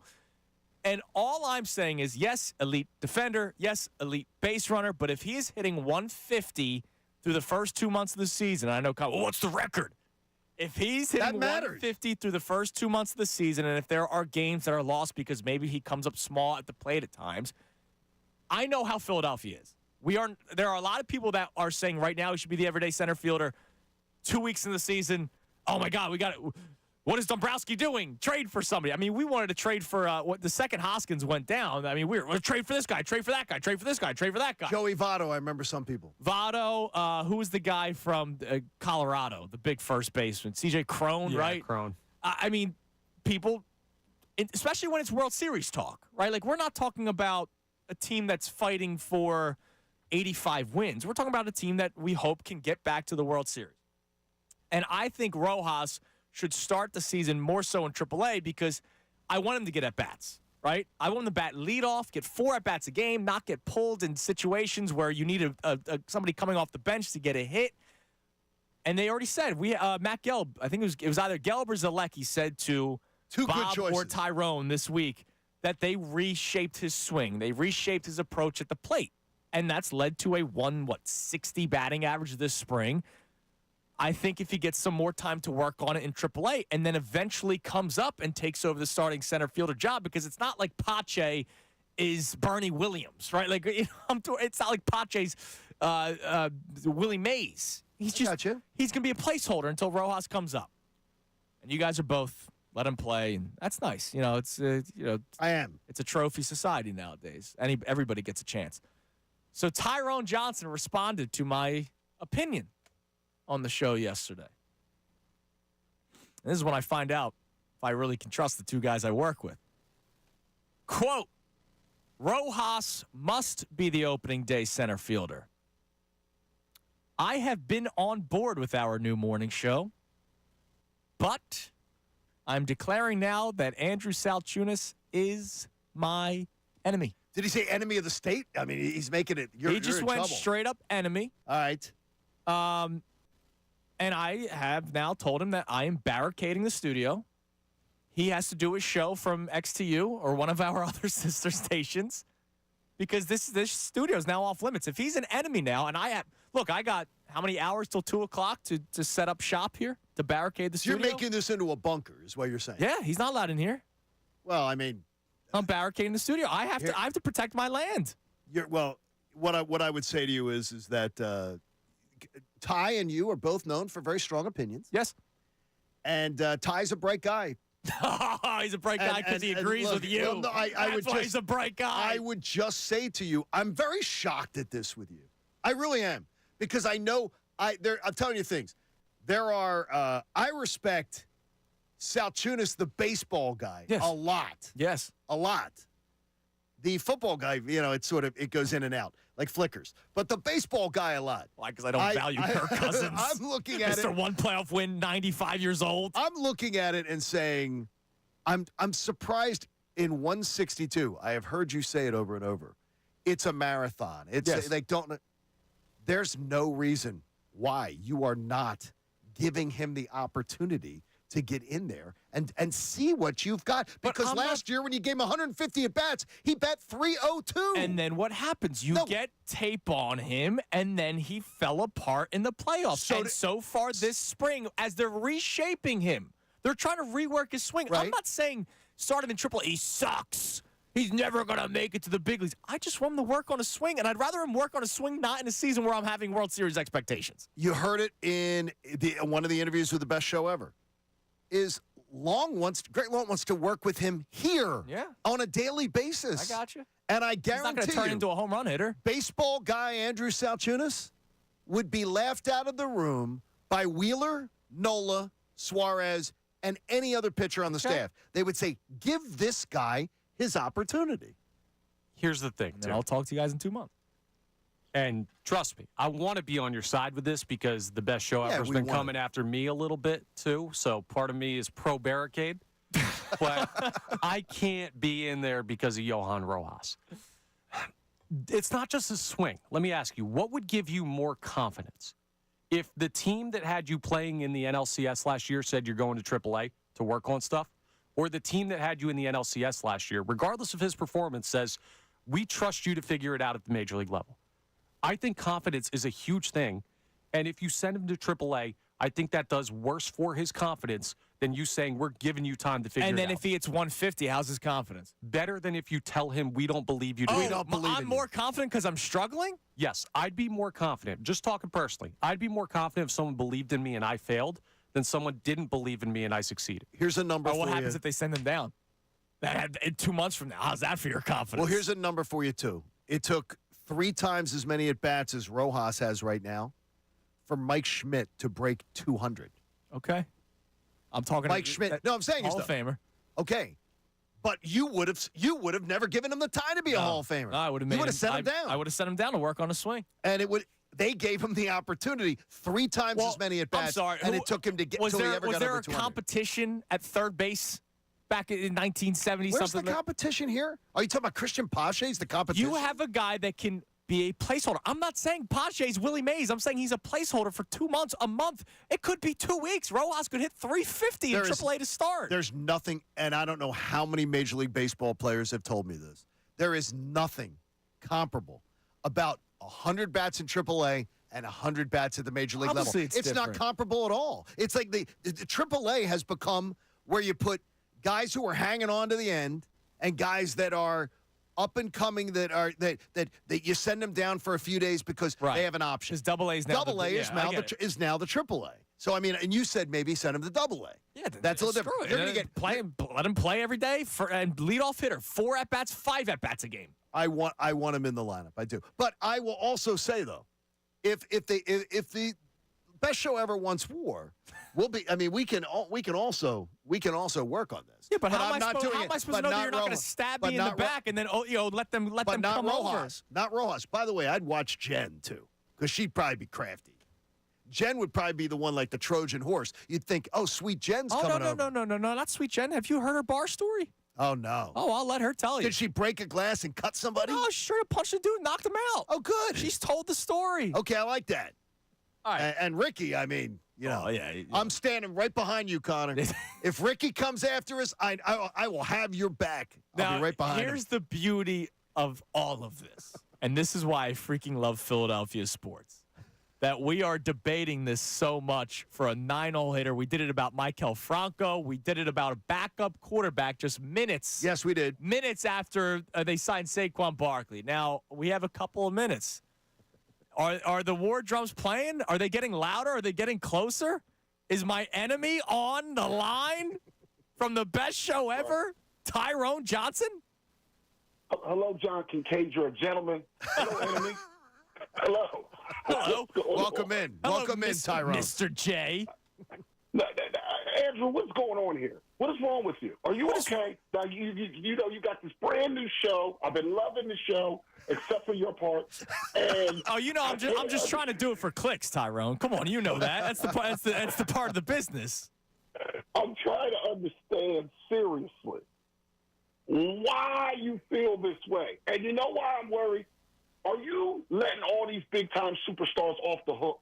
Because it feels like I'm not letting them off the hook. We're talking about the psyche of a player. Oh, my God, we don't want to hurt his feelings sending him down. How is he going to feel if he's hitting 150 and then they have to send him down? I'm just saying, give him time in AAA. They said, I think it was Matt Gelb on your show or Zalecki on Bob Cooney's show. I forget which one, but one of the 2 great reporters who all are in favor of Rojas playing center field. I respect all of your opinion, but they're saying that they reworked his entire swing. The guys that are there every single day. So if they're reworking his entire swing, wouldn't you rather him try to get some 5 at-bats a game, reworking that swing, or getting maybe 3 getting pulled late in big situations and facing top pitching that he can't touch? I'd rather him play against major league pitchers. You want to know why? because AAA won't teach us whether or not he can hit Major League pitching. The only way to find out that you can hit Major League pitching is if you can hit Major League pitching. Whether you were the number one prospect in all of the sport or a guy like Rojas who came out of nowhere last year, you don't know how they'll hit Major League pitching until they do. In the regular season last year, only 149 at-bats, I acknowledge. He batted 300, and his defense is Gold Glove level. We have assumed they believe that those swing changes that they're doing will lead to longer-term success, so they say, just stick with the program. There may be likely things he could have done in the spring to fool us, just to make the squad or make people happy. Look, I'm hitting 260. Yay. But those aren't long-term things. To me, the only way we're going to find out if he can hit is against these guys. Because Jake Cave crushes AAA pitching. Yeah, and he stinks. Rojas has higher upside than Jake Cave. He has higher upside than Christian Pache at this point. I'm just saying I would rather him take some time in AAA. Now, last thing before we let you go, because we got the new clocks, Tyrone. You know, yeah, I know. You got the TV. We got the new clock, so we got to work on this kind of stuff here. When it comes to Philadelphia, you know that if he is struggling offensively through the first month or two of the season, maybe not you, but the people now that are saying, oh, give him time. You know how this city is. They'll turn on him in a dime. They will turn on him, but if Schwarber, Turner, Harper, Realmuto, Castellanos do their job, it never is an issue. Right, at the end of the game, they'll still be clapping because the Phillies will be winning. The fact that you think that this guy can derail those What if it's a 6-5 ball game and there's two men on and he strikes out, or it's a little dribbler and gets out? Yeah, you know what's going to actually happen, John Kincade, Scholar? They're going to lose 1-0. And they're going to go, you know why they lost 1-0? And he's going to blame Rojas. Right. It won't be any of the other people. If they lose, it will not be because of Rojas. Just like when they lost in the playoffs, it was not because of Rojas. It'll be because those guys went 3 for 39. It's on them. Last thing, Ruiz. I know you saw it. I seen the numbers. We talked about it. It was a great point. Catcher's more important than center field. That's what I think. Good job, Ty. Listen, we'll be man, we do got to go. I'm not hanging up on you just because I'm winning this argument. There you go. Love you, too. See you, Mr. J. There's Tyrone Johnson. All right. We'll continue this conversation because I have another point that I want to bring up. I'm going to bring you back to the playoffs from last year, speaking of this Johan Rojas thing. But also, it's our first week together. So as much as I listen to your show, I don't know everything. I don't know all of your opinions about something. You said something yesterday about Nick Serriani. I want to get your thoughts on. All right? I'm going to put you on the spot, just like all of you were putting me on an island. And I need to fight for myself. Thanks a lot, Foxhole Men. It's Kincade Salciunas, 97.5 The Fanatic. Bob Cooney.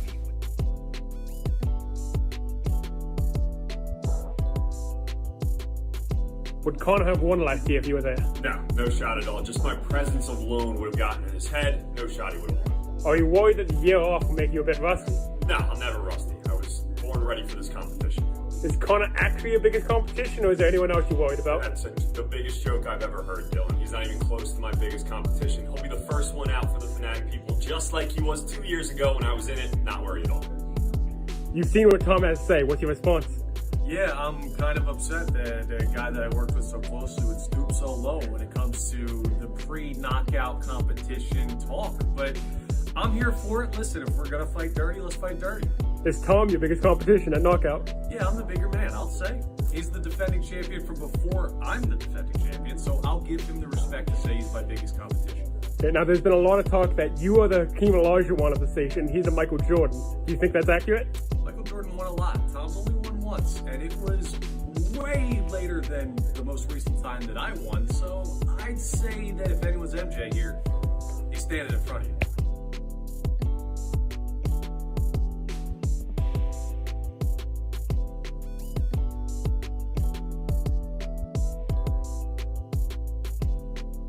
Bust out Phillies name, Antonio Alfonseca. Tyler Goodell, TJ Bond, Sota Gucci, Antonio Bastardo. Jim Eisenreich. Casper Wells, Dane Sardinia, Paul Hoover, Joe Bassini. Dave Buchanan's been my answer for years, and now he's not a bust out name. Tyler Goodell. Ramon Avilas. RJ Swindle. RJ Swindle's a great one. 50-mile-an-hour curveball. He was terrible. I'm going to give you Michael Stutz. The reliever, Wilson Valdez. I mean, Andy White, Andres Blanco. Oh, Wilson Valdez. Great one. Most random Phillies player I can think of, Ricky Jordan. Most random Philly? Ricky Metallico. Who else? Ricky Metallico is a bust-out name. B.J. Rosenberger is a good one. Yeah. Ross Globe. Oh, Jeff Manship. He was here for a hot minute. Ronald Torres. Most people remember him as a Ranger, but Mr. Michael Young was actually on the Phillies. So Taguchi. I guess that's it. For bust-outs.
Kincade Salciunas on this Friday morning.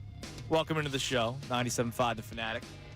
So, I have a question that I want to bring up soon about Nick Serriani, but one more thing about Johan Rojas to continue this conversation. So, last year, what was your opinion in the playoffs when Rob Thompson, who you are sometimes very critical of, I mean, we did Captain Hook, John Act the Magnificent. I love Rob Thompson as a leader of men. Yes, not as a strategist. Well, what was your opinion at the time when he said, "I don't care if Johan Rojas doesn't get a hit. I love his defense out there." I praised it. Okay, because I'm a big believer in that I think he is a transformational defensive player. And what were you saying late in games when the whole team was struggling? To Tyrone's point, Tyrone is right where the stars have to. I am never with an N, going to blame if this team loses 6-4, 5-4, 6-5. If they lose, I am not going to put the blame on Johan Rojas. I am going to blame the guys who we don't want to blame in this town because they chose us. Bryce Harper. No, I blame them because of too. Trey Turner. Bryce Harper and Trey Turner got a total pass on the end of the collapse of last year. I blame them too, but when it was no, but I'm never going to blame them for the offensive collapse. When there were moments where you needed runs because of all the collapses, and there were times where he was up to bat with runners on base, and then he couldn't do anything. Then we don't want Jay Cave on the team, right? No, you and I, okay. All due respect. Then I'm putting Pache in as my center fielder, my defensive replacement.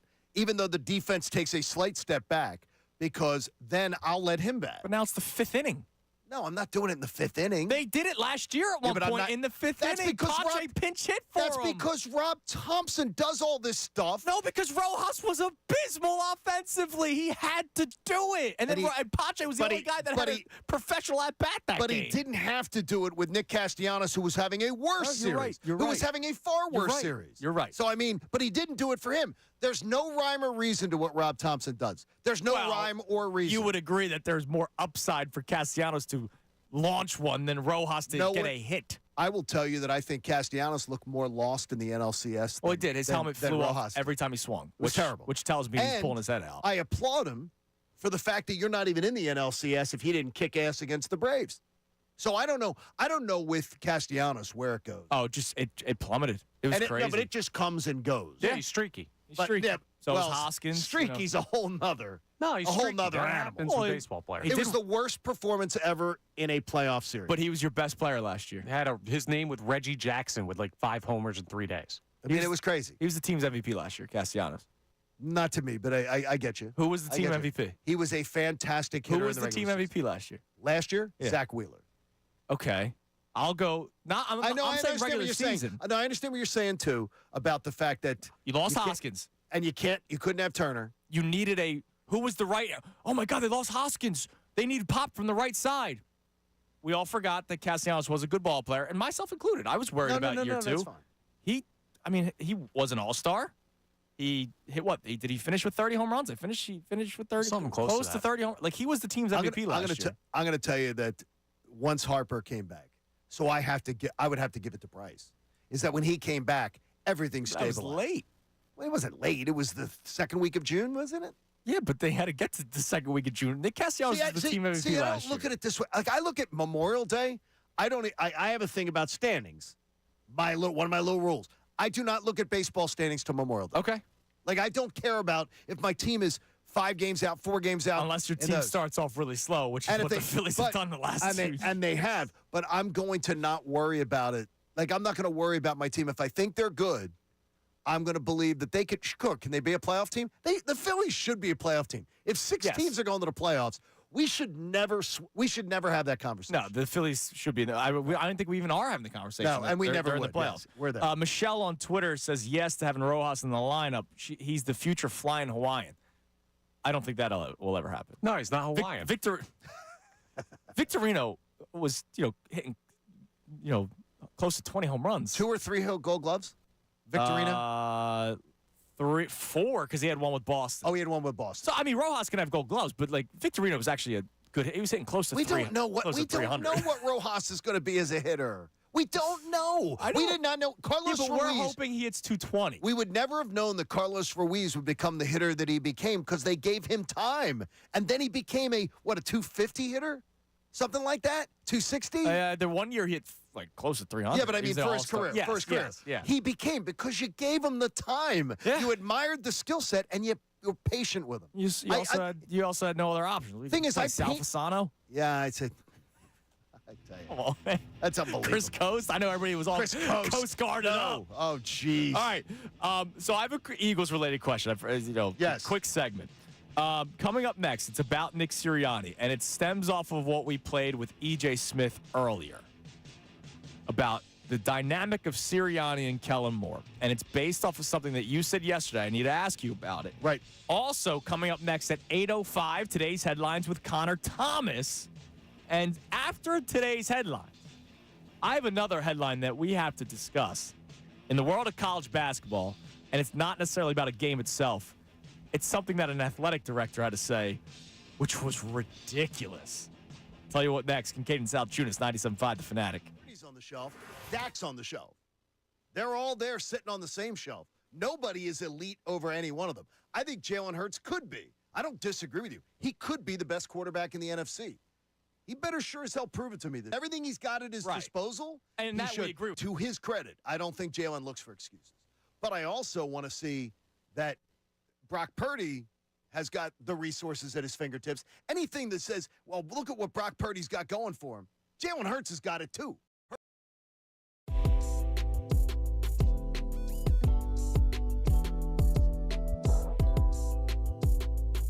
Would Connor have won last year if you were there? No shot at all. Just my presence alone would have gotten in his head. No shot he would have won. Are you worried that the year off will make you a bit rusty? No, I'm never rusty. I was born ready for this competition. Is Connor actually your biggest competition, or is there anyone else you're worried about? That's the biggest joke I've ever heard, Dylan. He's not even close to my biggest competition. He'll be the first one out for the Fanatic people, just like he was 2 years ago when I was in it. Not worried at all. You've seen what Tom has to say. What's your response?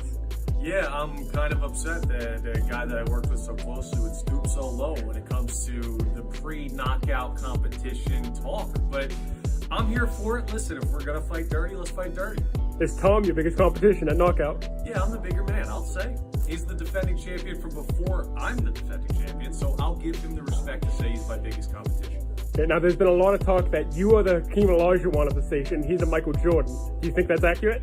Michael Jordan won a lot. Tom's only won once, and it was way later than the most recent time that I won, so I'd say that if anyone's MJ here, he's standing in front of you.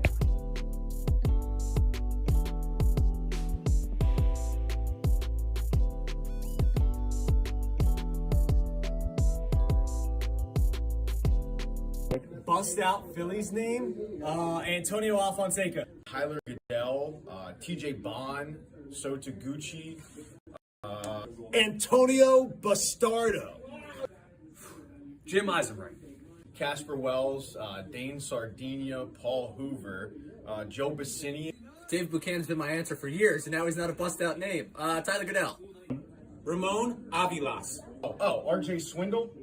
RJ Swindle's a great one. 50-mile-an-hour curveball. He was terrible. I'm going to give you Michael Stutz. The reliever, Wilson Valdez. I mean, Andy White, Andres Blanco. Oh, Wilson Valdez. Great one.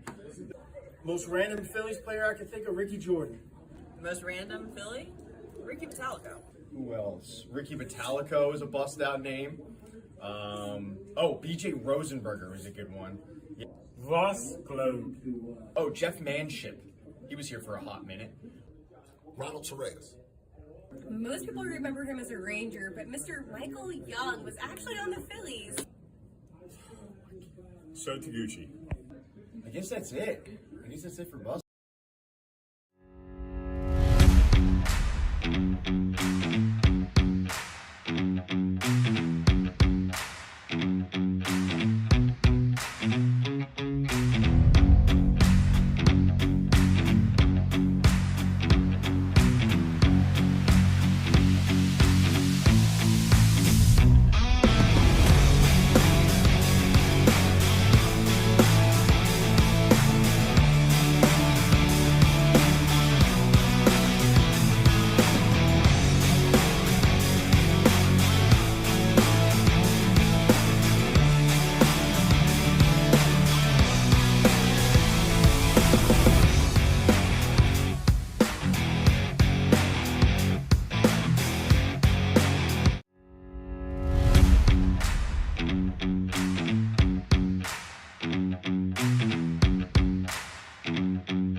Kincade Salciunas, Fanatic Friday. I don't even know my own name. What was that name? Salciunas. Fanatic Friday, presented by Pumpman Philly for 24/7 emergency repair, pump replacement. Count on Pumpman Philly, the guys who know to fix your flow. You'd think I'd get your name messed up and not my own. But Kincaid's hard to mess up. Yeah, it is. But it sort of is. Salciunas is my name. It is. You would think I wouldn't mess that up, but I would think you wouldn't, but you're a professional. I'll go with the it's early excuse. We got today's headlines with Connor Thomas coming up in 4 minutes, but I have a question for you. So, yes, sir. EJ Smith was on with the best show ever yesterday, my mortal enemies, and he talked about the relationship between Nick Serriani and Kellen Moore. I want to play it for you. Then I have a question for you, Mr. Kincade. We've seen these types of marriages not work out before with Doug Peterson and Rich Stangarello comes to mind as, these two different schemes that kind of have to mesh together, and it doesn't always work. I think that there is always going to be a preeminent voice. That's not to say that just because it hasn't worked in the past, it can't work. But again, that's going to be a major question mark going into the season is what does this offense look like? Who is the true author of the offense? And, is this going to turn into a happy marriage of Kellen Moore calling an offense that was was illustrated by him and Nick Serriani in tandem? Is it going to be Kellen Moore calling an offense that looks a lot more like Nick Sirianni's offense? That's going to be a major question. So yesterday, you brought it up. I forget what the context of the conversation was. But we talked about how Connor and I both wanted him fired, Serriani, and you wanted him back. I wanted him back, but I understood. I had no issue with people who didn't want him back. Why did you want him back? Because I believe that I'm not going to gas somebody after 3 consecutive playoff berths. Okay. I'm not doing it. So what Roseman says, the whole, the collapse happened, but look what happened the last year. Okay. I'm not doing that. So because of the success, and look, we saw with Doug. Doug wins the Super Bowl 5 years later. He's fired. You kind of didn't want to go down that path again. But you are in agreement that you want him to take a major step back. I absolutely want him to let Kellen Moore drive the bus. Then what is it that you like about Serriani that you would have kept him, other than past success? I wanted him fired because I thought the collapses fell under his nose, and I don't know if you can regain the locker room. Okay, well, the whole thing about regaining the locker room. Look, last year I wasn't in the Eagles locker room a lot. Right. But when I go to the games, I try to find a way to it. I don't believe that, and from the people that I know that are there, that he lost the locker room. I don't believe that. I think anybody who spins that, I believe, is spinning a false narrative. Well, Do I believe there was conflict? Do I believe there was conflict? I think the conflict was more between the older players and the younger players. And you heard Fletcher Cox. Some guys are out for their own agendas. Yep. And I've had Josh Sweat said that. I've had people ask me if that was Hassan Reddick they were talking about. Oh, could have been. Who knows? Could have been. We don't know because it was all very cryptic.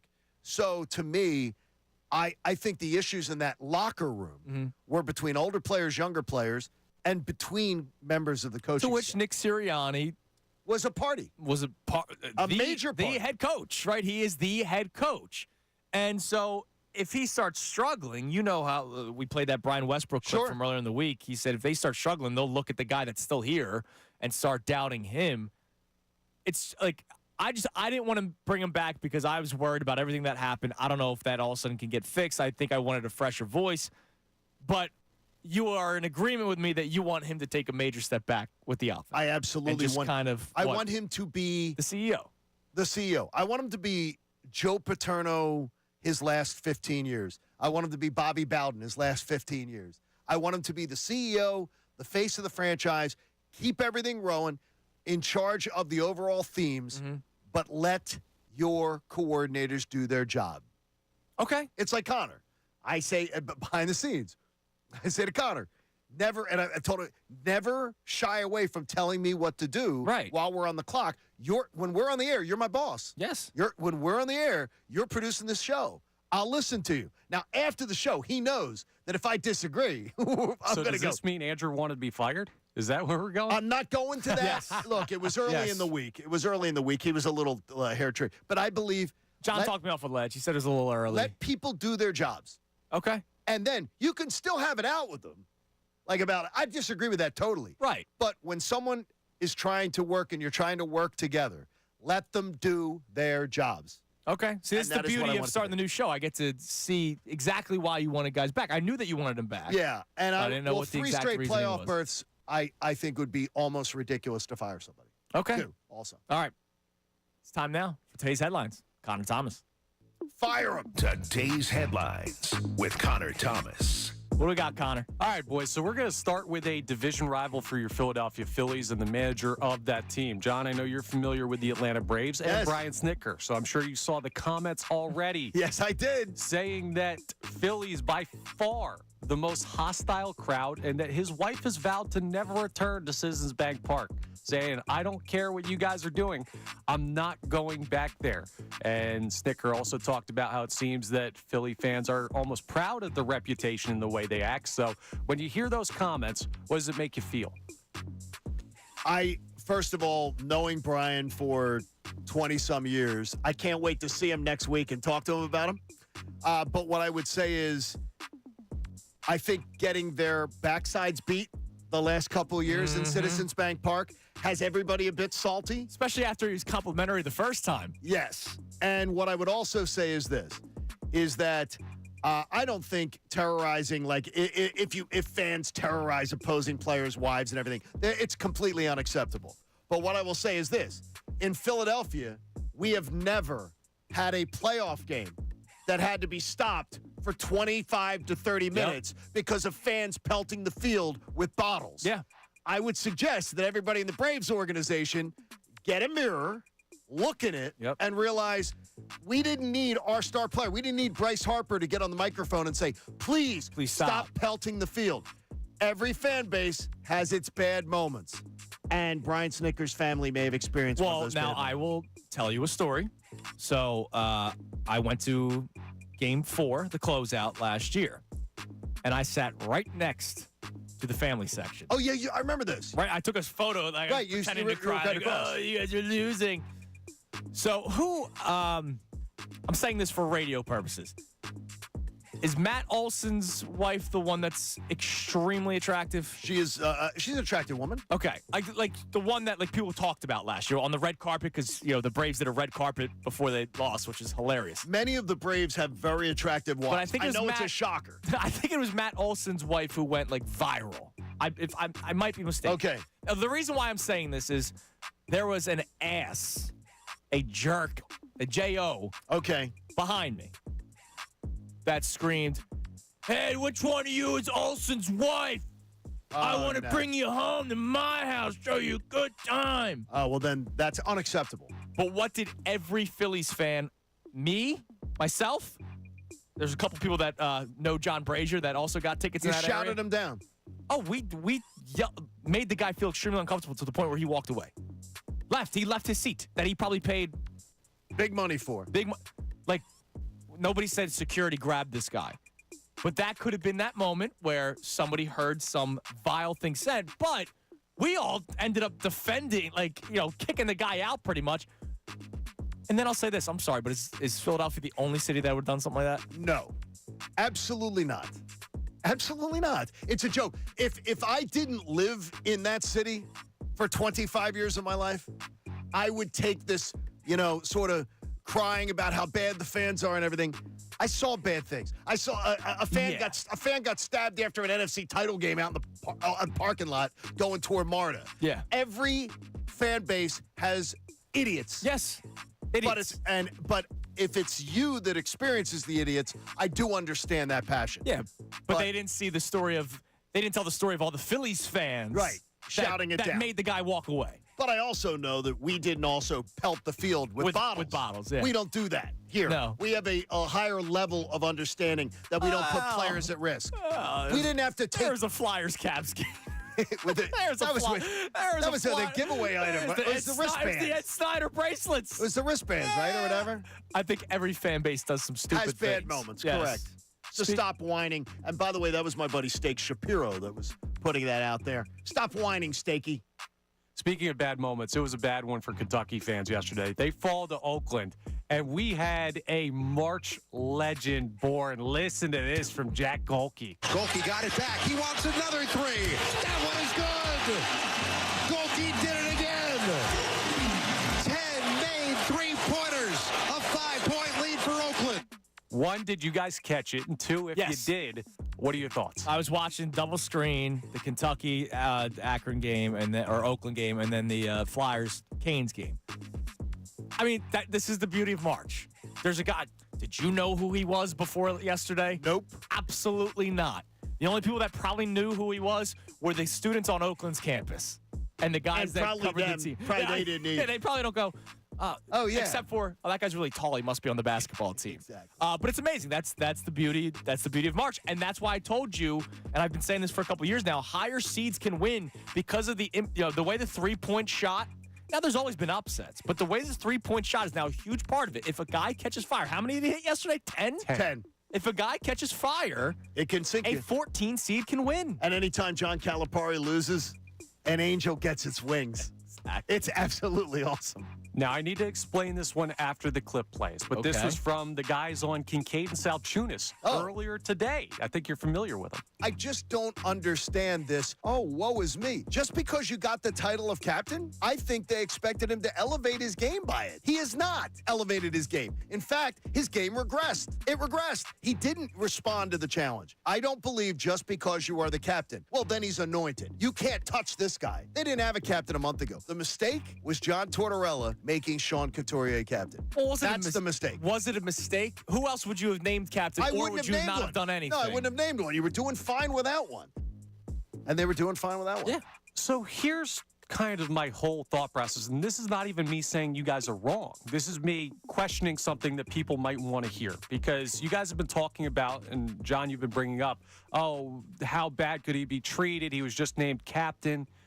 Isn't there a chance that since being named captain, the environment for Sean Couturier has gotten significantly worse than it was before? Okay, no, it could have been more difficult because there's more pressure. There's more duties as the captain, but does that mean he's been treated poorly? I don't know. That's the thing. I think there's an assumption that he hasn't been treated poorly just based on the fact that he's the captain of the team. And I think we need to acknowledge the possibility that Torts is kind of an abrasive coach, and that might be putting it lightly. Not Has a player come to wrong. Couturier's defense yet? No, they have not. And has the team responded immensely well in their last 2 games? They've played very well. Again, I'm not saying you guys are wrong. I mean, I would say it. Much like the defense of Nick Serriani, you heard from Fletcher Cox, you heard from Jason Kelsey. They're both gone. Did you hear from anybody else? Did you hear other players like stepping up going, oh, no, he's the greatest coach ever? No, I think Sean Couturier is, I don't want to use the term, he is hurt. He's hurt. Yes. He's hurt by the actions. And then when he sicks the agent on it to be a spokesperson, to start giving out quotes about it and everything, I think 25% of last night's benching was part of that. Yeah. And then we'll see what happens next. You think he's back. I think he's back but now tomorrow against Boston. Now the agent's talking about how he's being treated. I just laugh and again, I heard Chris Tarian on the pregame show yesterday. Immense passion, fantastically entertaining.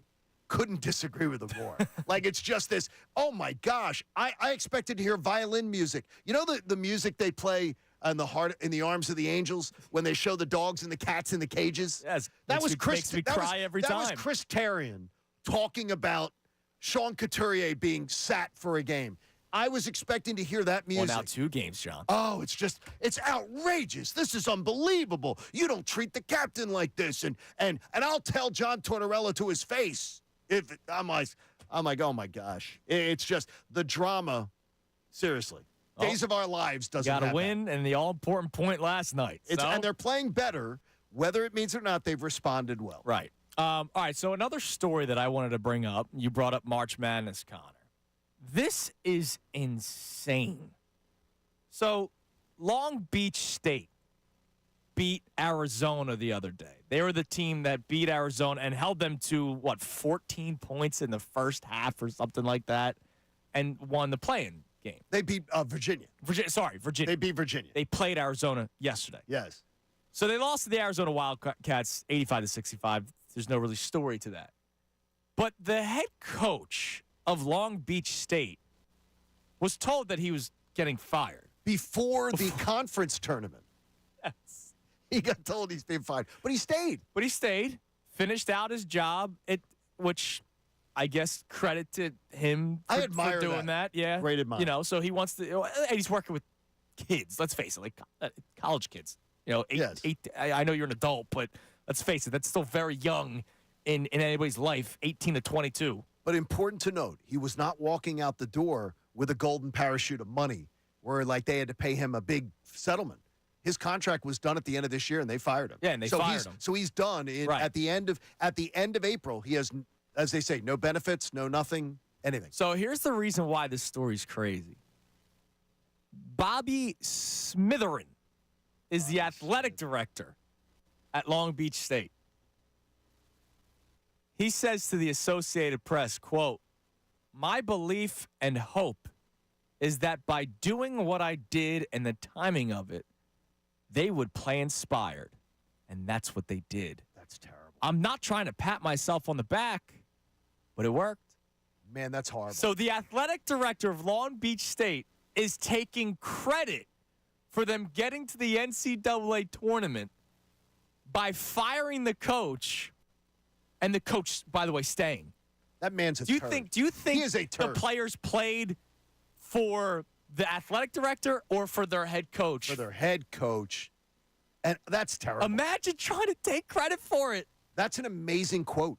An amazing quote and a horrible quote. No, he's a horrible person. That is a horrible person. That guy's terrible. My guess is this. He does not have a long, illustrious career after Long Beach State. He is not a guy who is going to climb the ladder Bobby Smitherin? into premium jobs. Because would you ever trust that? No. And I would think his timing, he's so terrible timing and callous. Well, his timing was after they beat Virginia, and it was this is my way to put my name on the map. I'm the reason why we won. I don't want to say it, but I'll say it worked. That man's callous. Ridiculous. That is a dirty, rotten scoundrel. Now that's not a foxhole guy. Yeah, no, not at all. Not at all. All right, let's go to Mark and Clementon. Mark, you're on the Fanatic. Hey, gentlemen, good morning. What up, Mark? Hey, Mark. Enjoying the new show. Congrats to both of you guys. Thanks, man. Hey, do we have a complex as Philadelphia sports fans? Yes. I mean, like we. Yes. Straight yes. I mean, but seriously, like, we always talk about how we want young players develop in the farm system, bring them up young. You know, we have enough veterans on this team where Rojas, it shouldn't make a difference. Like, John, I'm with you. Like, put him in. Let him play. He'll figure it out. I say till Memorial Day, by the way. I say till Memorial Day. Give him 50 games, see what he can do. And if this team is not – they're not losing games because of Rojas. No. And that's fair, and I think it's totally fair. But to have a guy, you know, who's basically told he's going to have the center field job going into the season, you know, quotes, I guess you could say, and then send him back down before the season starts. Like, you can't do that. That'll mess up. Well, hold on a second, Mark. Originally, remember, the plan was for him to start in AAA. Thompson said it after the play. I think he had like a winter meeting press conference. He said that could be the plan. That could be the plan. So they put it out there, and then all of a sudden, as spring training progressed, it seemed like there was absolutely no competition. It was just his job at center field. Yeah, I mean, Pache, I mean, I like him as a bench player, defensive replacement late in game, especially when we had Schwarber playing left field. Mm-hmm. You know, I appreciated that, but I'd rather have Rojas. He's a better player. Long term, I feel like it's the best way to go. And we can't start, you know, bringing young guys up and sending them back down. Like, you know, if we want to be successful, let these young guys learn. We have enough veterans on this team where they should cover it. Like you were saying earlier, John, Harper, Turner, Castellanos, like these guys got to step it up. I promise. And hold me accountable. If I Thanks come in, for the call, Mark. If I come in bitching some morning saying, damn, that Rojas cost us that game. I will hold you accountable. Hold me accountable. I believe that Rojas, and I know you to be a guy who is willing to say, hey, I'm wrong. All the time. I think you're going to be pleased with what Rojas becomes. I hope so. I do, and I think you will be. That means things are going well for the Phillies. And I know you will acknowledge it. Oh, yeah, absolutely. I just don't know the date you're going to acknowledge it, but you will acknowledge it. You will. No, I acknowledge it. Like, look, Connor, you know my feelings on Brandon Marsh. Absolutely. I'm not the biggest Brandon Marsh fan. I think he strikes out way too much for an 8-hole hitter. Like, he acts like he's a cleanup hitter, and he strikes out. He's up there with Schwarber. He strikes out almost as much as Schwarber. But he was the only guy that actually showed up in the NLCS. He was fantastic. I think the Phillies approach at the plate. That's what killed them. With all I hear about their batting coach being one of the greatest in the game, I'm shocked because the approaches at the plate are horrendous. That's why they're throwing balls now in BP, making guys take a look. Where's the curveball machine when you need it? Gabe Kapler, baby. Gabe Kapler. All right, coming your way next. Oh, I'm very excited about this. Very excited about this. I used to have this man on all the time, and it's been a while since I had a chance to talk to him. 7:30 was too early. Too early for him. But 8:30, not so much. Joining us next, one of my favorite people that cover the Eagles and has been doing it for a long time. And as a kid, watching him on NBC Sports Philadelphia was a blast. The great Derek Gunn is going to be joining us coming your way next at 8:30 on Kincade Salciunas, 97.5 The Fanatic.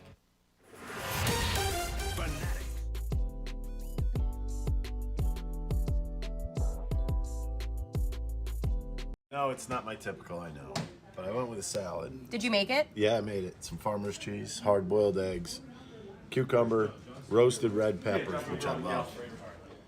It's got some beans in it, some avocado in it. It's got a little bit of everything in it. What do you have to drink? Oh, come on, a mini Coke Zeros. You have two? I got, of course. I should have just gotten one, but whatever.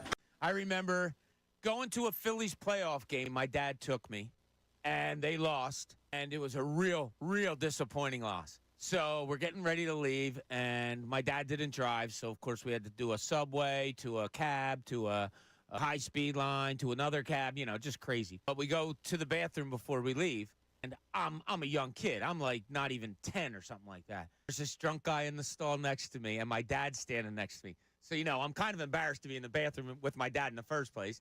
And now we got this drunk guy next to me and goes, "Those bleeping Phillies, I swear there's more blanks than there is peeing in here in their clubhouse." And I was like, oh my God, this guy just cursed, and he used the D word, and my dad's standing there. I would tell you, no athlete has to apologize to me. And then he wanted to come back. No, you got to apologize, and it was a great apology. I like that he addressed it immediately. He did not owe me a thing. I do believe we are obnoxious as a fan base. We are. And I believe and he was obnoxious for saying it on his way out. And he was. So then he fits with us perfectly. Right, exactly. I'm glad he's back. I like this Kenny Pickett move. It's one of those low-risk, possibly high-reward type of deals. I think the most realistic path is he develops more here. Another team wants to take a flyer on him, and you flip him maybe for a second-round pick, kind of like they did A.J. Feely back in the day. Love the move. Purdy's on the shelf. Dak's on the shelf. They're all there sitting on the same shelf. Nobody is elite over any one of them. I think Jalen Hurts could be. I don't disagree with you. He could be the best quarterback in the NFC. He better sure as hell prove it to me that everything he's got at his disposal, and that we agree with. To his credit, I don't think Jalen looks for excuses. But I also want to see that Brock Purdy has got the resources at his fingertips. Anything that says, well, look at what Brock Purdy's got going for him. Jalen Hurts has got it too. Bust out Philly's name, Antonio Alfonseca. Tyler Goodell, T.J. Bond, Sota Gucci. Antonio Bastardo. Jim Eisenreich. Casper Wells, Dane Sardinia, Paul Hoover, Joe Bassini. Dave Buchanan's been my answer for years, and now he's not a bust-out name. Tyler Goodell. Ramon Avilas. R.J. Swindle. R.J. Swindle's a great one. 50-mile-an-hour curveball. He was terrible. I'm going to give you Michael Stutz. The reliever, Wilson Valdez. Andy White, Andres Blanco. Oh, Wilson Valdez. Great one. Most random Phillies player I can think of, Ricky Jordan. Most random Philly? Ricky Metallico. Who else? Ricky Metallico is a bust-out name. B.J. Rosenberger was a good one. Yeah. Ross Globe. Oh, Jeff Manship. He was here for a hot minute. Ronald Torres. Most people remember him as a Ranger, but Mr. Michael Young was actually on the Phillies. So Taguchi. I guess that's it. I guess that's it for bust outs. All right, the biggest thing I came out of spring training with is that there is no drama.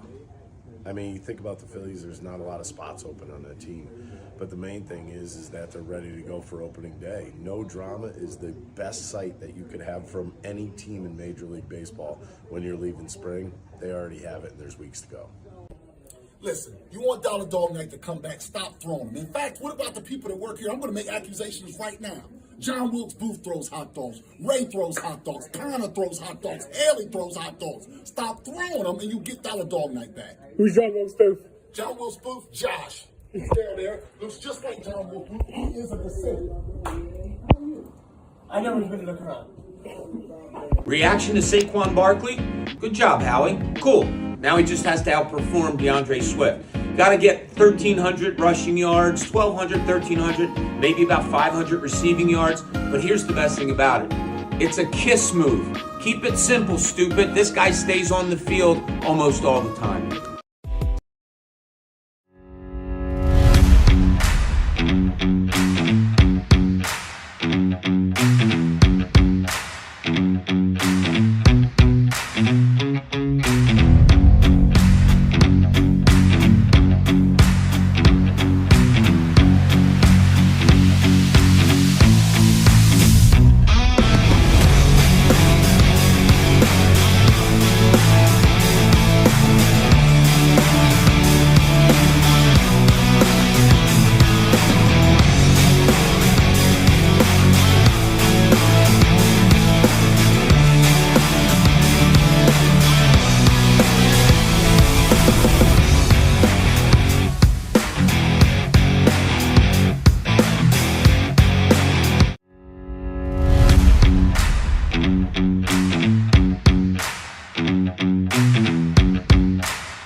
On the shelf, Dak's on the shelf. They're all there sitting on the same shelf. Nobody is elite over any one of them. I think Jalen Hurts could be. I don't disagree with you. He could be the best quarterback in the NFC. He better sure as hell prove it to me. That everything he's got at his disposal, and that we agree with. To his credit, I don't think Jalen looks for excuses. But I also want to see that Brock Purdy has got the resources at his fingertips. Anything that says, well, look at what Brock Purdy's got going for him. Jalen Hurts has got it too. Purdy's on.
Kincade Salciunas. Happy day 2 of the NCAA tournament. Later on the 9 o'clock hour, we'll start previewing some of today's action. We will look back at some of the stuff that went yesterday. Obviously, some big stories. There's always crazy stories going on in the NCAA. We'll talk more about Shohei Ohtani because that story never sleeps. And then I have to ask Professor Kincade a question later on in the program. Yeah, I have a question. My kids do not have to call me that in class. Okay. They call me John. Well, I'm going to ask John or Professor Kincade a question later on. But now we're going to head to the Comcast Business Hotline. I'm very excited about this. Okay.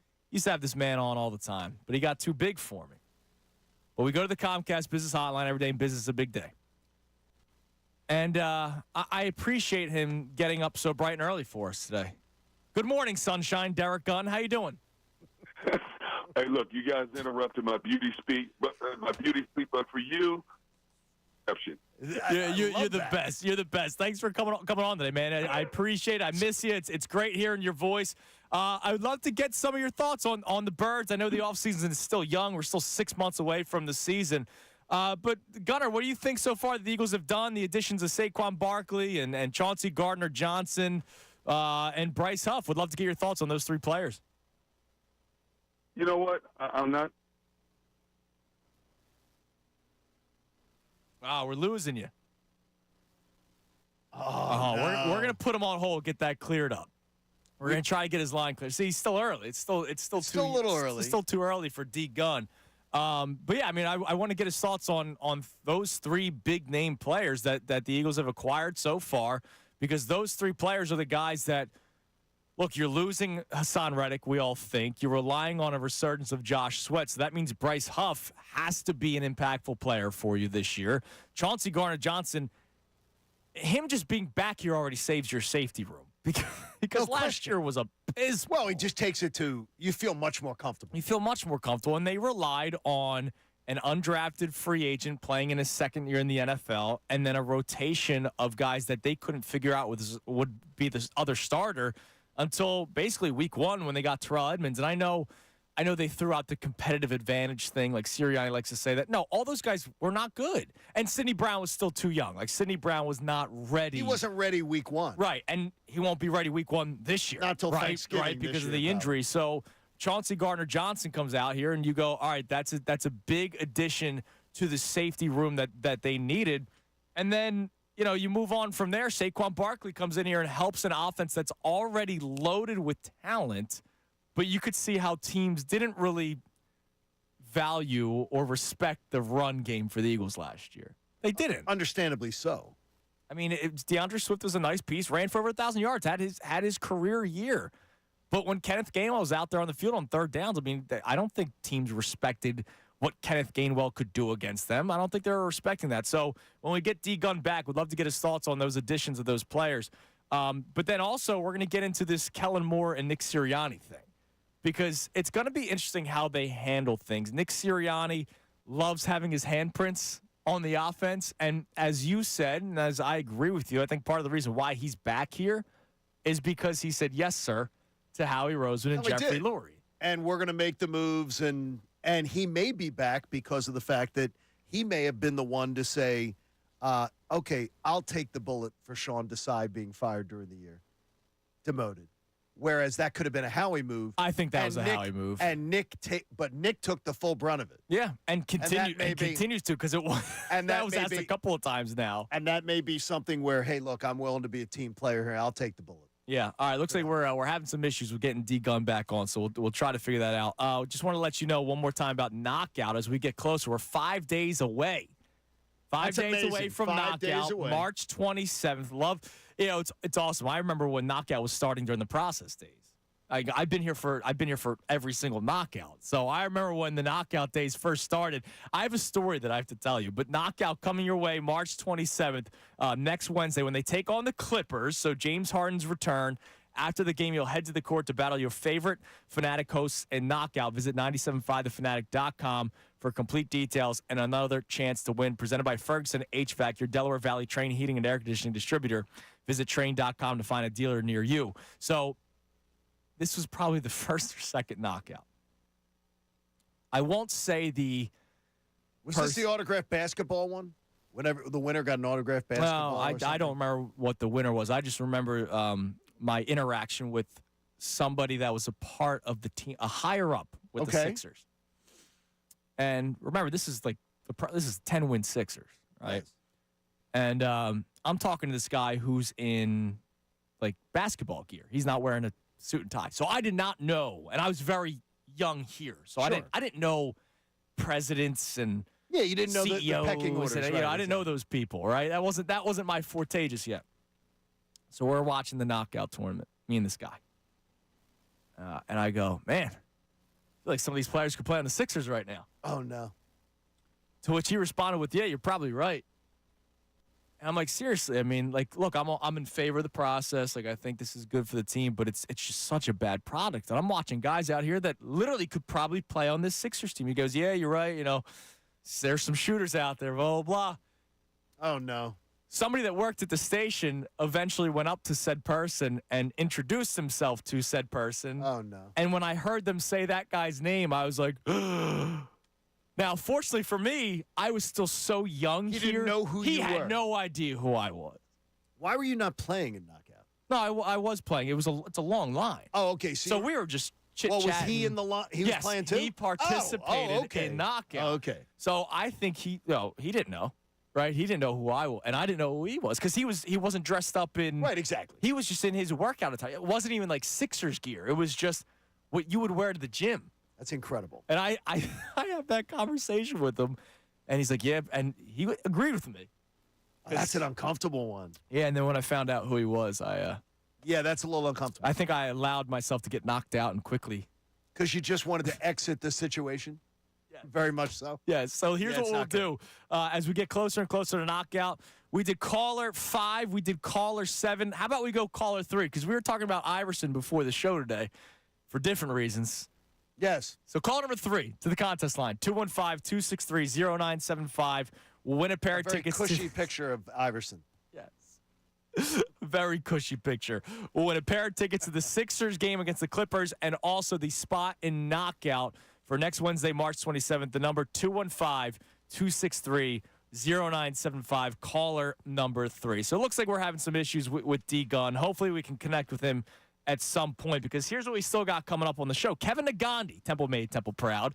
Negandhi will be joining us at 9 o'clock. Love it. And I can't wait to talk to Kevin. So he'll be joining us at 9. He celebrated a birthday. Yes, he did. Earlier this week. So we'll talk to one of my other favorite people from the Philadelphia area. He'll be joining us at 9 o'clock. We'll talk more about the Ohtani story later on this hour.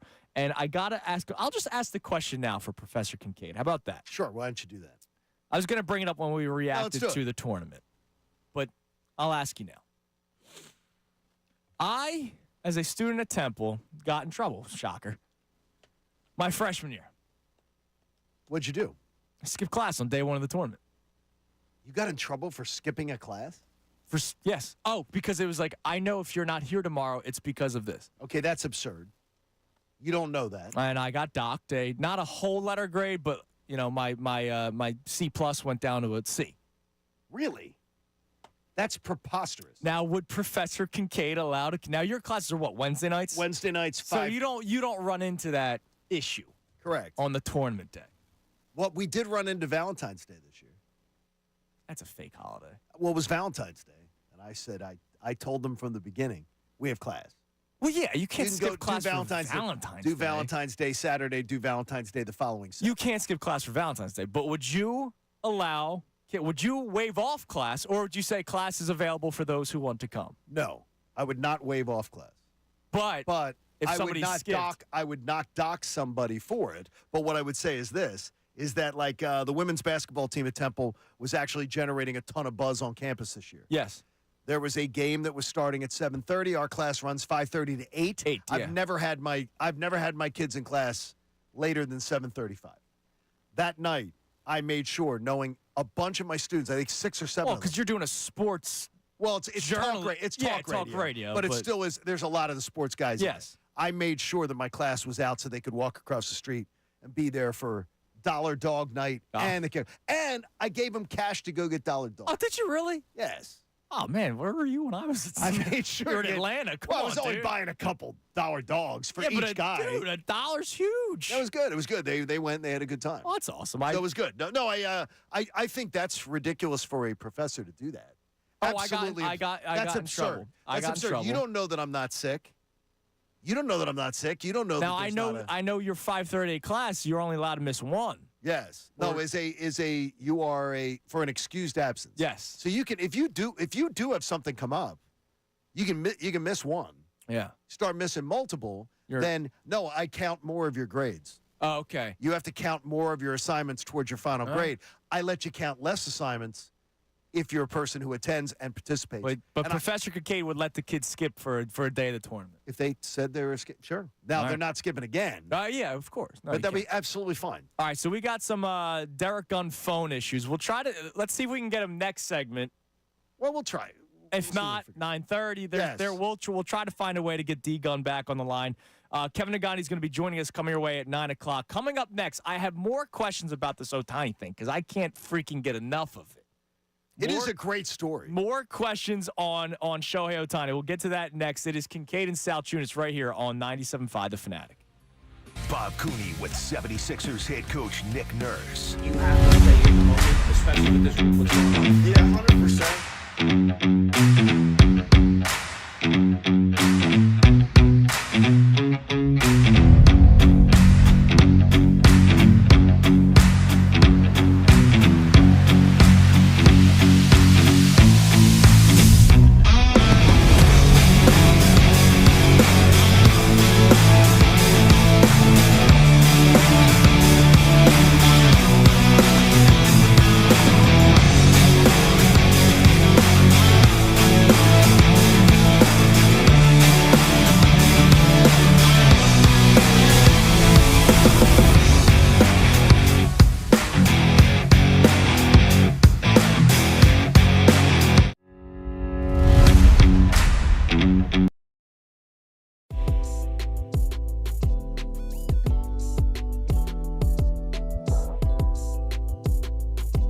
No, it's not my typical, I know. But I went with a salad. Did you make it? Yeah, I made it. Some farmer's cheese, hard-boiled eggs, cucumber, roasted red peppers, which I love. It's got some beans in it, some avocado in it. It's got a little bit of everything in it. What do you have to drink? Oh, come on, my mini Coke Zeros. You have two? Of course. I should have just gotten one, but whatever.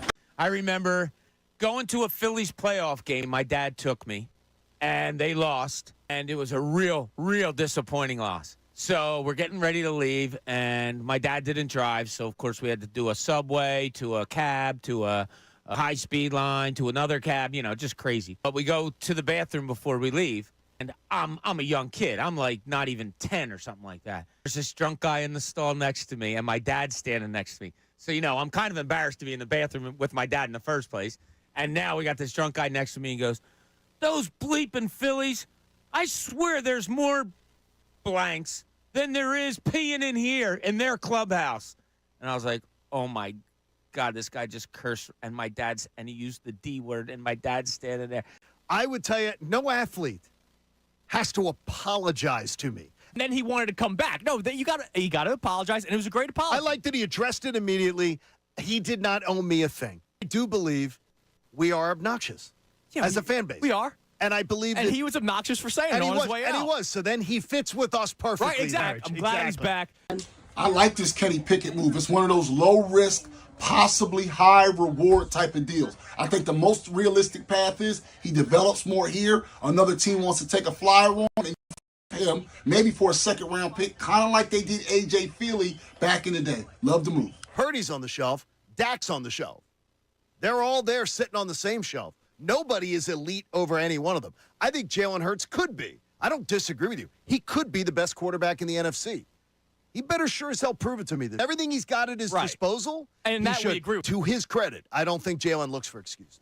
But I also want to see that Brock Purdy has got the resources at his fingertips. Anything that says, well, look at what Brock Purdy's got going for him. Jalen Hurts has got it too. Bust out Philly's name, Antonio Alfonseca. Tyler Goodell, TJ Bond, Sota Gucci. Antonio Bastardo.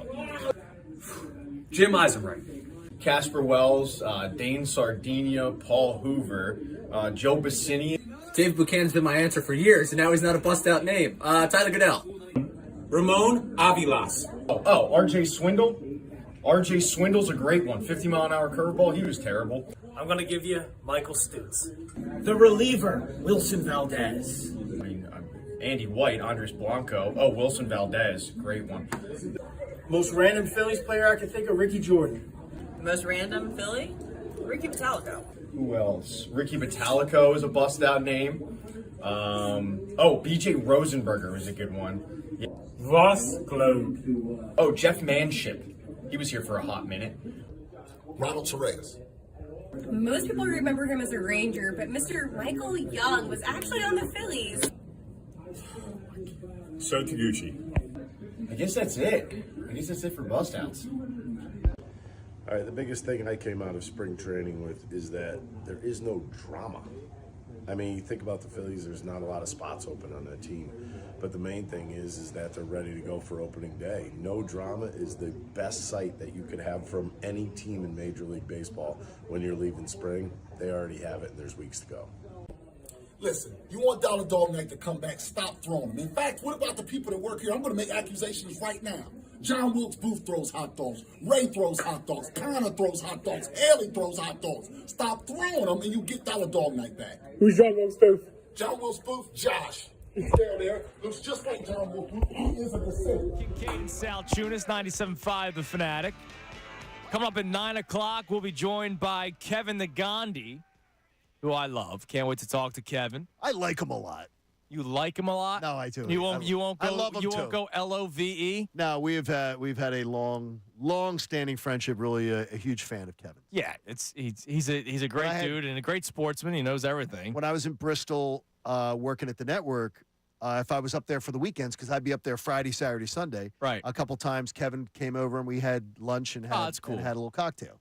Oh, nice. So it was good. Yeah, and that was before your show, right? It was fun. Well, don't say that don't say that because the guy who actually was my boss at the time may be listening. Oh yeah. Who knows? Yeah. Not good, Chunas. Yeah, we don't want to do that. Not good, Chunas. All right, so more on this Ohtani thing. So Shohei Ohtani. If you haven't seen it yet, you're living under a rock. Like my wife knew about it, right? Like it's become bigger than sports. Oh, it's a huge story. Yeah, it's become bigger than sports. When David Muir was doing the story, that's when you know. That's when you know. David Muir. So his interpreter was lent $4.5 million, and then claims that now Ohtani claims he was stolen. It was stolen from him. The story's fishy. It changed in the blink of an eye, and then all of a sudden, the $4.5, he got fired, but he's still interpreting for Shohei Ohtani. Yesterday, he got fired on Thursday. Does that not seem fishy to you? And he's still, or on Wednesday, he got fired. He's still interpreting for him yesterday. Does that not seem fishy to you? It seems totally fishy. And that's why I agree with you. This story's not going to go away in other news outlets. I just wonder if the MLB tries to squash this. Jeff Passan is one of the most prominent voices in baseball with one of their partners at ESPN. Jeff Passan was on every show yesterday. Okay. Was banging the drum of suspicion, saying this doesn't sound right. Why is this changing? Right. Why did the story change? He was bringing up all the questions that, at the very least, poured gasoline on that fire. Right. So that was one of their major partners. Fox, Colin Cowherd, all those shows. Oh, they're all talking about it. Are they all leading with it, doing almost it's because the biggest story in sports. Half the show on it. They are major business partners of Major League Baseball. They did not shy away from doing it at all. And from the overnights, you heard it. Passan's not giving up on it. No, of course not. So I'm trying to find out, like, if you're Rob Manfred.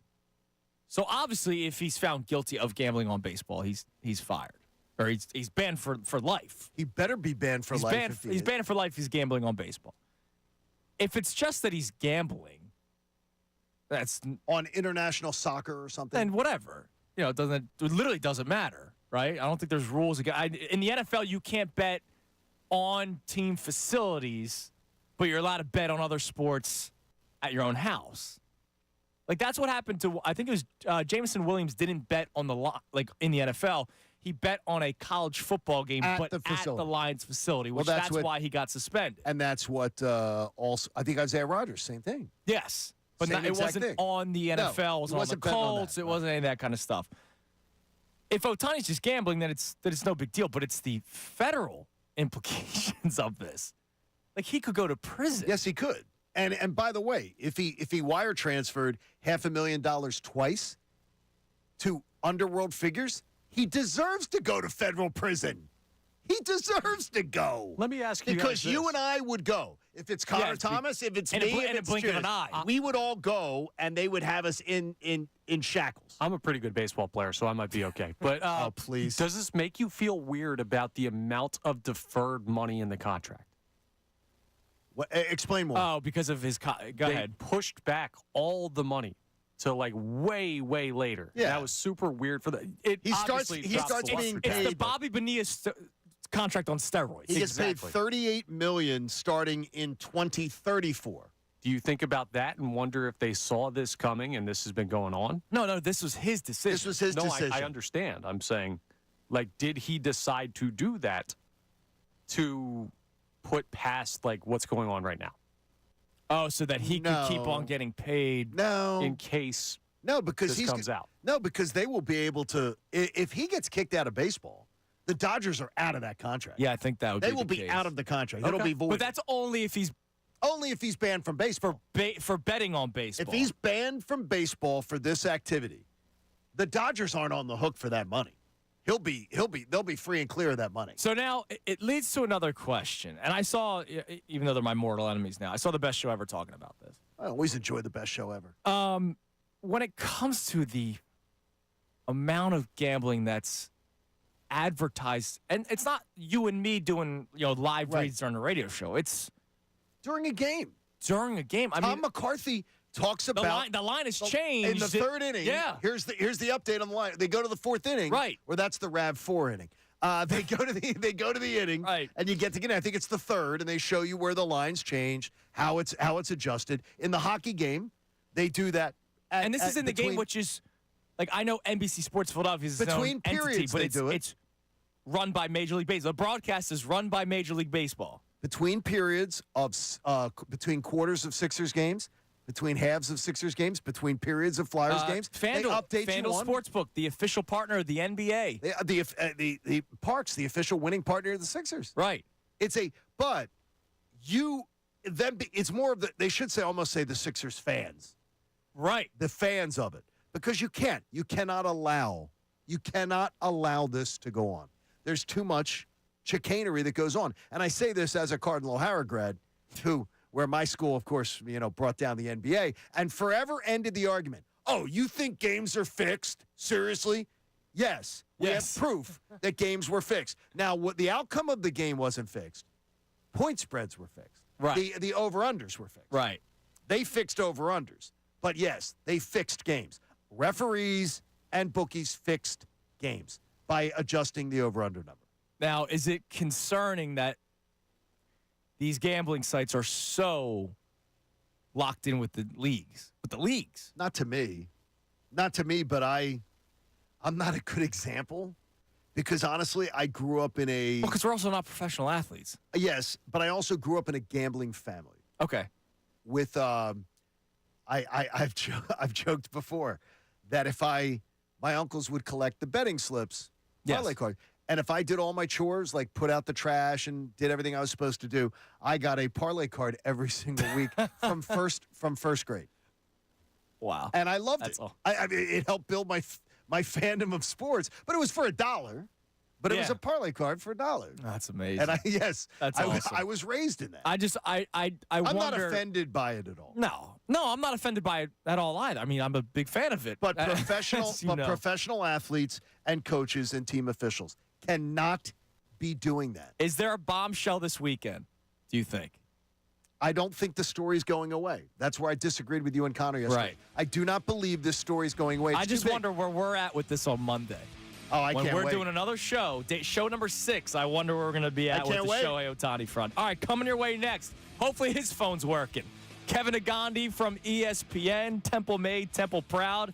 He's going to be joining us to start the 9 o'clock hour. We'll reset everything that we've been talking about today, including our Eagles conversation, because we got into a discussion about the quarterback tiers and where Jalen Hurts is in the NFC. For both of us, he's still high up there. It's Kincade Salciunas, 97.5 The Fanatic.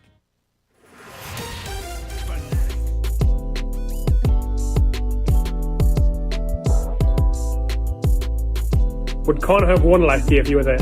No shot at all. Just my presence alone would have gotten in his head. No shot he would have won. Are you worried that the year off will make you a bit rusty? No, I'm never rusty. I was born ready for this competition. Is Connor actually your biggest competition, or is there anyone else you're worried about? That's the biggest joke I've ever heard, Dylan. He's not even close to my biggest competition. He'll be the first one out for the Fanatic people, just like he was 2 years ago when I was in it. Not worried at all. You've seen what Tom has to say. What's your response? Yeah, I'm kind of upset that the guy that I worked with so closely would stoop so low when it comes to the pre-knockout competition talk. But I'm here for it. Listen, if we're going to fight dirty, let's fight dirty. Is Tom your biggest competition at knockout? Yeah, I'm the bigger man, I'll say. He's the defending champion from before I'm the defending champion, so I'll give him the respect to say he's my biggest competition. Okay, now there's been a lot of talk that you are the Hakeem Olajuwon of the station. He's a Michael Jordan. Do you think that's accurate?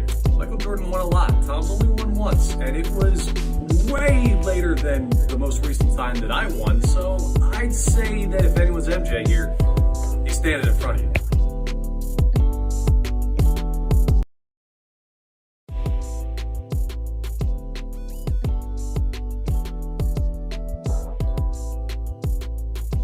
No, it's not my typical, I know. But I went with a salad. Did you make it? Yeah, I made it. Some farmer's cheese, hard-boiled eggs, cucumber, roasted red peppers, which I love. It's got some beans in it, some avocado in it. It's got a little bit of everything in it. What do you have to drink? Oh, come on, my mini Coke Zeros. You have two? I got, of course. I should have just gotten one, but whatever. I remember going to a Phillies playoff game. My dad took me, and they lost, and it was a real disappointing loss. So we're getting ready to leave, and my dad didn't drive, so of course we had to do a subway to a cab to a high-speed line to another cab, you know, just crazy. But we go to the bathroom before we leave, and I'm a young kid. I'm like not even 10 or something like that. There's this drunk guy in the stall next to me, and my dad's standing next to me. So, you know, I'm kind of embarrassed to be in the bathroom with my dad in the first place. And now we got this drunk guy next to me and goes, "Those bleeping Phillies, I swear there's more blanks than there is peeing in here in their clubhouse." And I was like, oh my God, this guy just cursed, and he used the D word, and my dad's standing there.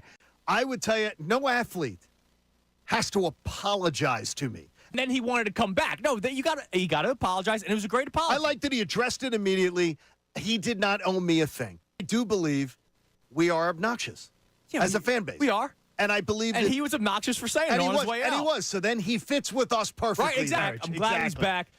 I like this Kenny Pickett move. It's one of those low-risk, possibly high-reward type of deals. I think the most realistic path is he develops more here. Another team wants to take a flyer on him, and you flip him maybe for a second-round pick, kind of like they did A.J. Feely back in the day. Love the move. Purdy's on the shelf. Dak's on the shelf.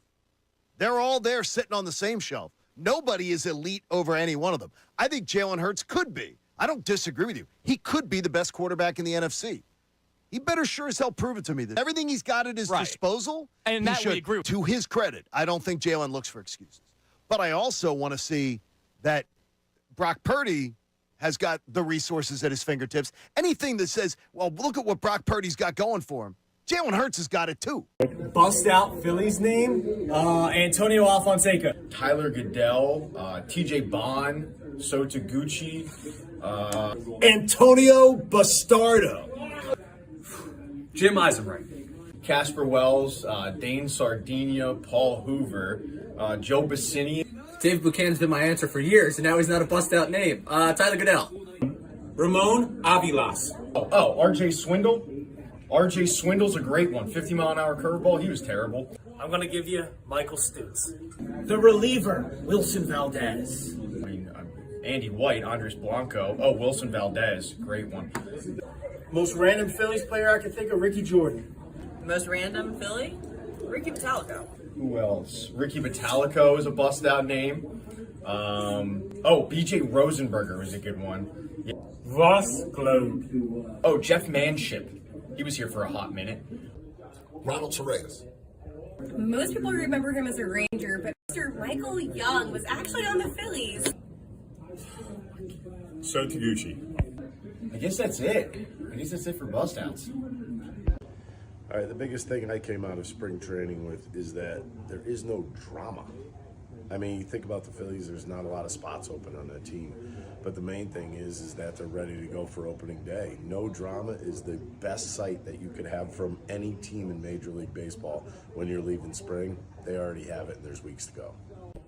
Listen, you want Dollar Dog Night to come back, stop throwing them. In fact, what about the people that work here? I'm going to make accusations right now. On a Payday Fanatic Friday, presented by Pumpman Philly for 24/7 Mercy Repair Pump Replacement.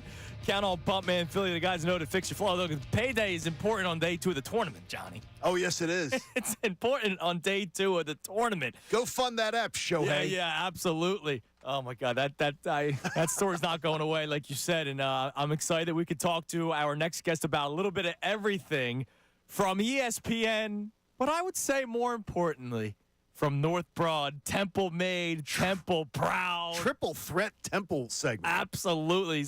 Penn State fans are rolling their eyes. Kevin Negandhi on the Comcast Business Hotline. Kev, what's up, man?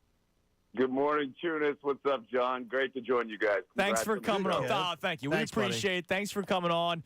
We're going to bounce around everywhere with you, but you know what? Even though we want to be Philly focused, I would like to just get your first thoughts because you're at the network, and I'm sure the network is going crazy right now trying to figure out the bottom of this Shohei Ohtani story that I don't know if we're going to get an answer anytime soon. Would just love your thoughts on that, man.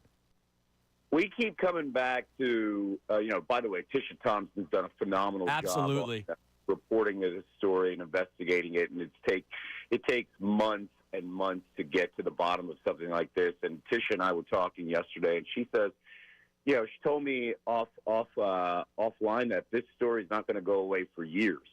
So it gives you an idea of the scope of the ramifications of this as they gather more and more information on a daily basis. I just come back to one thing. When you have a $4.5 million debt, who is lending? What bookie? What bookie behind the scenes, whether it's, all proper now or behind the scenes where we all know those bookies through the years, what bookie is going to lend you the money where you could actually lose $4.5 million?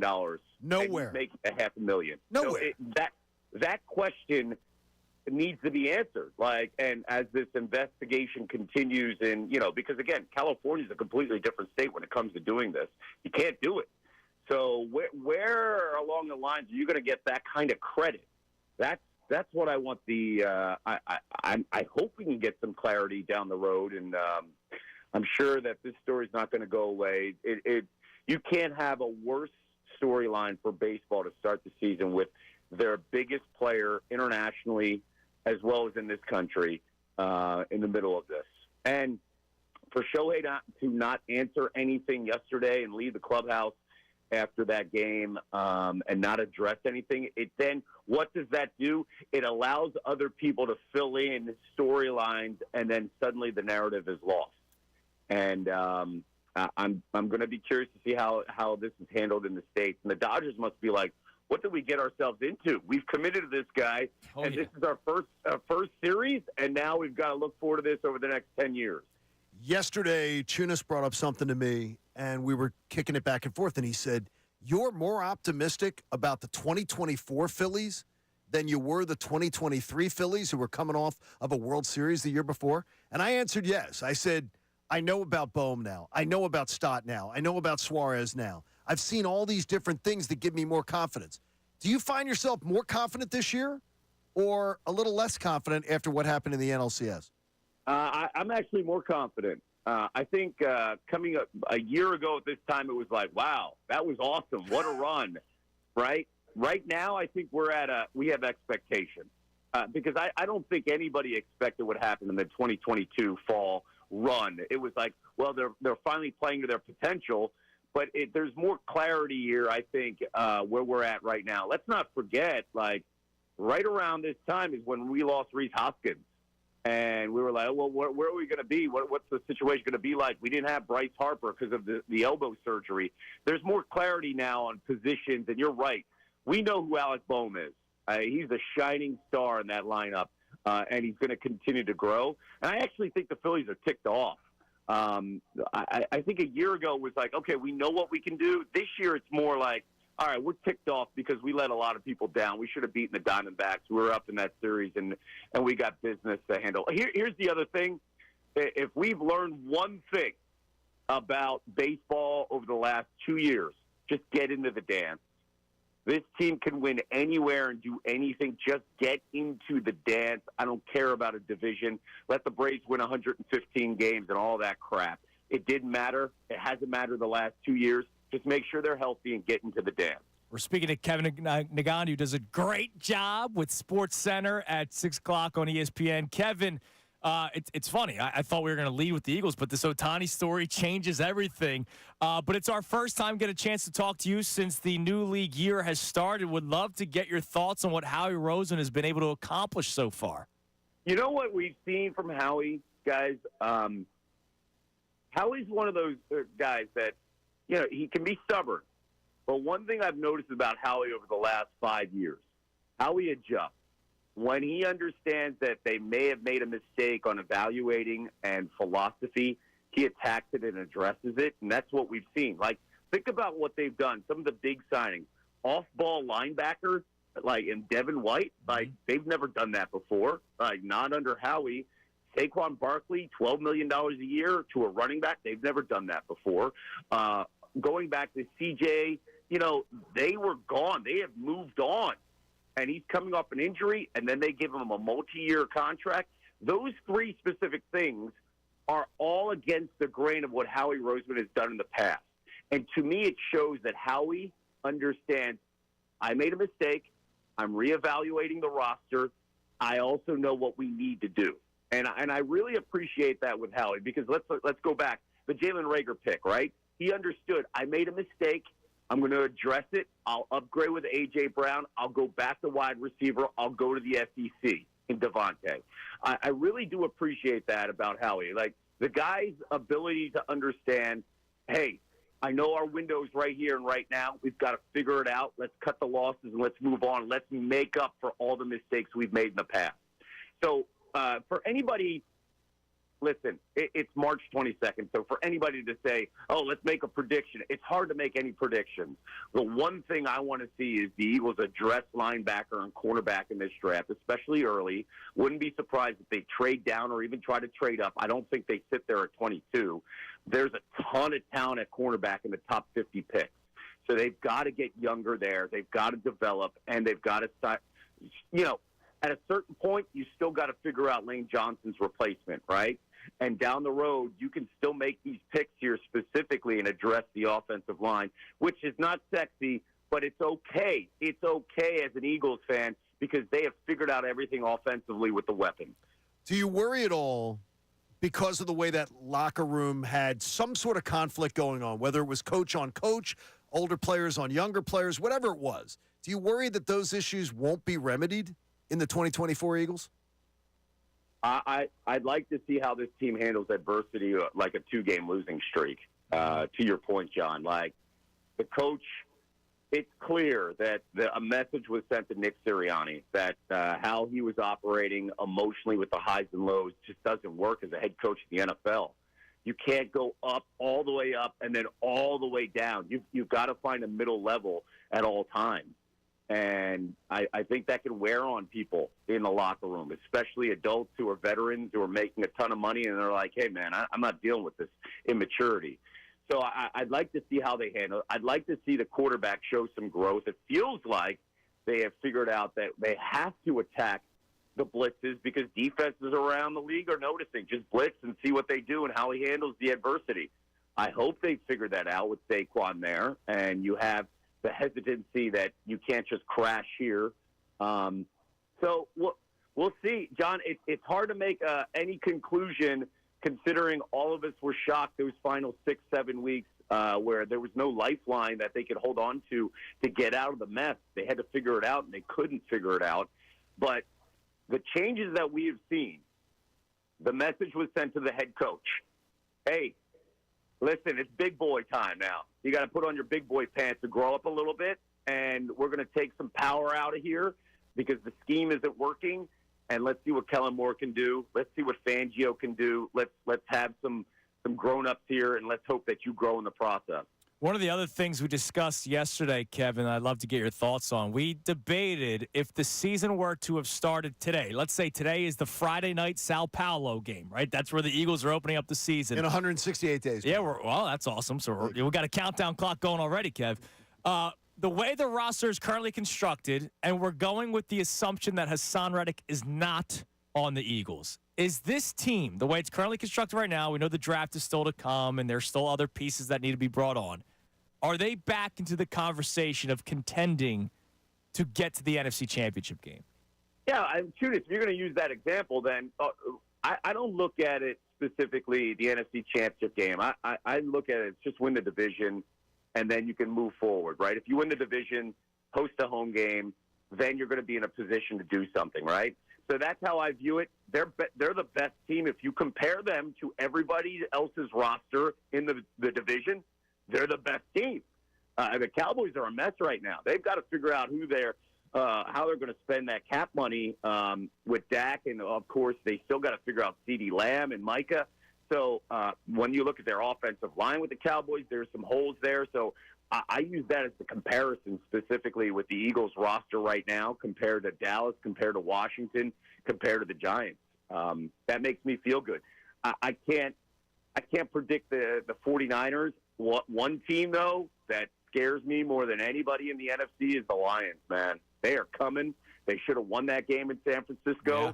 They continue to get better. They're really smart in how they construct that team, and they got a huge chip on their shoulder. I'm more concerned about the Lions than anybody else in the NFC because I think that's a team that's on the rise. Now, before we let you go, Kev, has the orange and black, has the excitement reached Bristol yet, at least for you, Kevin Negandhi? No. No, not yet. Really? No. Yeah. Listen, I love what Torts has done. The team plays hard, 60 minutes, 3 periods, every single night. I'm curious about the scratch and how Couturier responds and the lingering response. I'm gonna get a big box of Kleenex out. No. This is not about being a babying guys. No, nothing like that. But to me, also, guys, we've seen enough hockey through the years, and we have also seen a lot of Flyers hockey. It comes down to, do we have a hot goalie? If you can make a run, you can be an 8 seed in hockey, and you can go through things. You have a goalie that can go in and day out under the bright lights, and I still don't have that answer with the Flyers right now. And until we could see a hot goalie in the first series, then we can't come to any conclusions on a what type of run. I will say though, Torts does more things with less parts than I've seen any coach in the NHL. Every single time he coaches a team, he gets them together, and he makes sure that they are aligned no matter who is on the team. The one thing that has always concerned me with Torts, there is a burnout possibility, and that thing lasts for a certain amount of time before the messaging just stops to connect with the players in the locker room.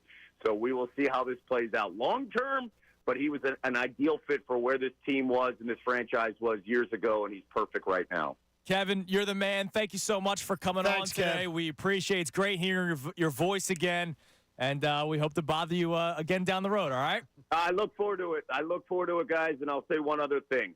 Go Owls. There we go. Oh, yeah, baby. All right, Kev, thanks so much, man. There he is, Kevin Negandhi on the Comcast Business Hotline from ESPN, 6 o'clock Sports Center, and, of course, Temple made, Temple proud. So he has not reached – what? When do we get a Washington College guest on this program? Oh, we got one. Well, you got to find a couple graduates. I mean, seriously. You're part of it. Look, their shifts don't end at till what? The morning shift doesn't end? Like when does the breakfast rush end? All right. I mean, seriously. Amazing. You don't want to be taking the waiters and waitresses off the job. So the excitement has not reached That's incredible. Kevin Negandhi yet. Now, he's talking about cup run, it almost sounded like. No, that's what he's saying. I'm not. I just want them to get into the playoffs. I am not talking cup run. No. I'm just talking about it is freaking fantastic. Yeah, it's fun. It's so fun. exciting. It was fun last night to sit back and say, this is a game to pay attention to. I put the orange lighting in the Kincade. You did. You sent the text message.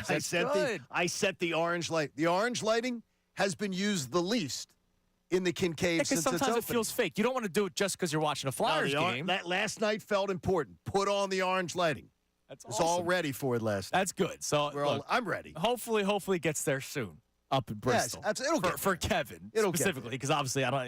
ESPN's not really talking all that much hockey all the time. Not right now. No, not right now. They've been talking a lot more since they brought it back. Right, they have been. All right, so here's what we talked about to start the show. And we would love for you guys to text in some answers at 610-632-0975. I actually got somebody on Twitter that I'll read their tiers. So yesterday, we sort of just kind of brought it up and moved on, but you think that Brock Purdy and Jalen Hurts are on the same tier. Now, you have that shelf fully loaded. I have that shelf with Matthew Stafford. Matthew Stafford's there. Prescott. Jared Goff is there, and Prescott's there. And you had Cousins.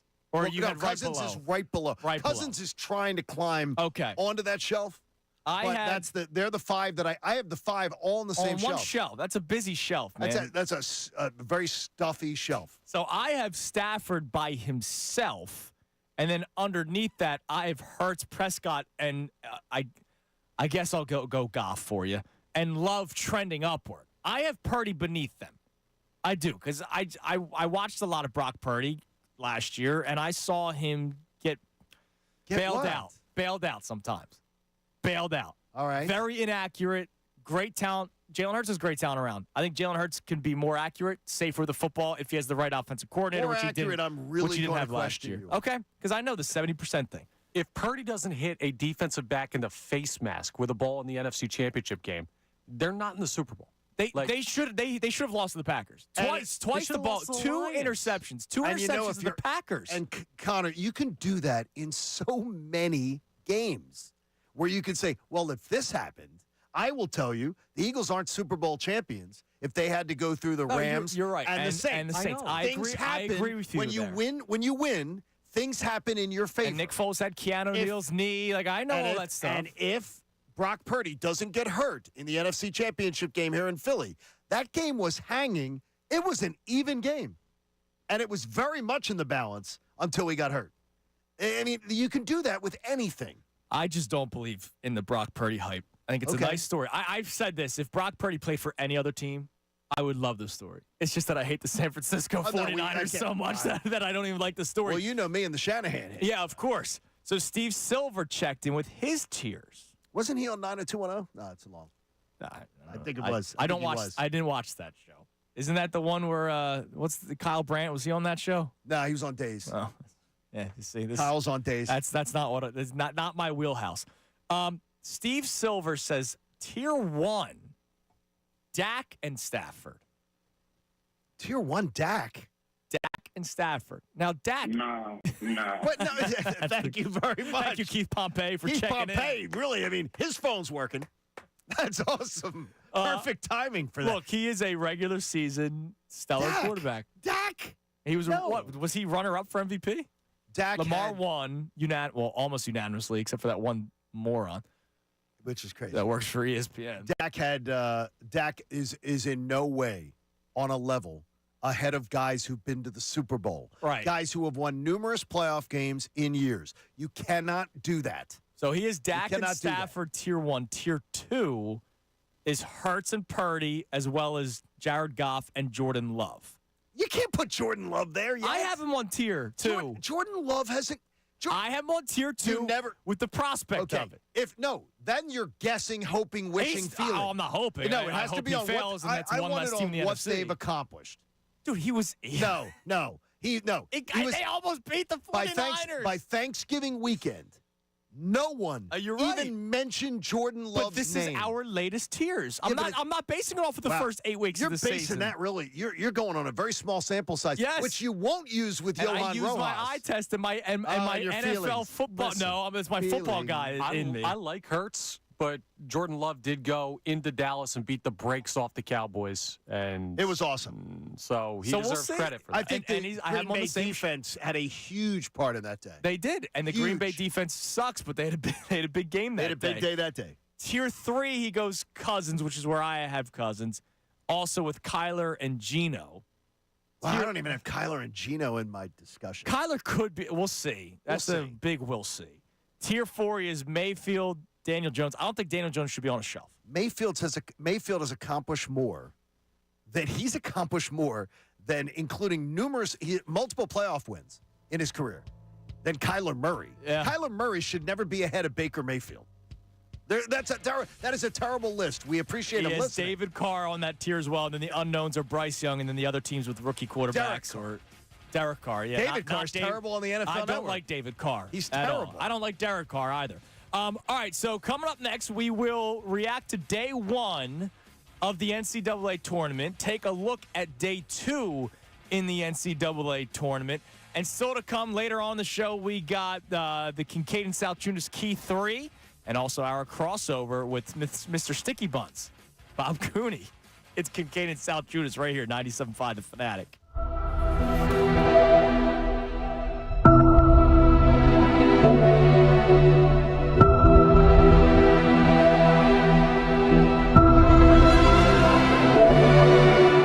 We have the knockout tournament next week. 2 years ago, I was the one that was the champion of the Fanatic people. I came in like 7th place, but of the Fanatic people, I was the top one, the last one to be out. Last year, I wasn't able to do it. Connor Thomas ends up being the last Fanatic person in. So I was expecting it's going to be this big matchup, going to be this big battle, a lot of smack talk going on. I can't wait. Dylan McKinnon takes a video of us a couple days ago, probably a week ago at this point, asking about it. I go in there talking smack, putting on a show, being a showman, if you will, talking smack about Connor Thomas, how I'm going to crush him, how he's not my competition at all, thinking I'm going to get the same from Connor Thomas. Connor takes a soft way out. Connor takes I can't believe Tom would say that. Someone I've worked with for this long amount of time, he'd take the low road, this, that, and the other. I have the utmost respect for Tom. We all know that's not genuine. That's not who Connor Thomas is. This is a guy who said he could tackle Brian Westbrook. This is a guy who said he could beat TJ McConnell one-on-one. This is a guy who said he could throw faster than Ricky Batalico right now. We all know that's not who the real Connor Thomas is, and he's putting on a show, a fake show, for all the people out there trying to get him on his side. And honestly, that ticked me off this week when I saw that. This is what I'm talking about. The morale has been good around here, but it's been a little too chummy in certain areas. And one of them is Connor. You know what? I got to back you on this. Connor talks trash all the time. He says all those crazy things. We got knockout coming up, all right? Now, when you actually stand up for it, then he wants to start to backpedal. Yeah. Like a fraud. Here's the beauty of all of this, and this is why I freaking love Philadelphia sports, that we are debating this so much for a 9-hole hitter. We did it about Maikel Franco. We did it about a backup quarterback just minutes. Yes, we did. Minutes after they signed Saquon Barkley. Now, we have a couple of minutes.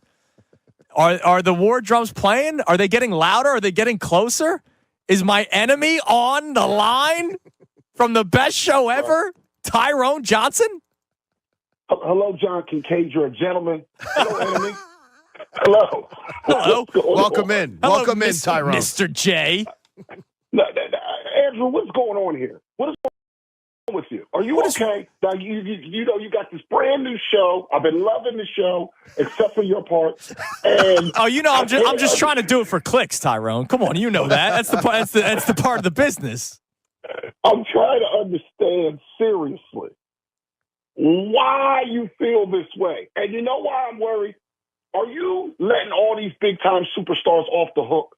Because it feels like I'm not letting them off the hook. We're talking about the psyche of a player. Oh, my God, we don't want to hurt his feelings sending him down. How is he going to feel if he's hitting 150 and then they have to send him down?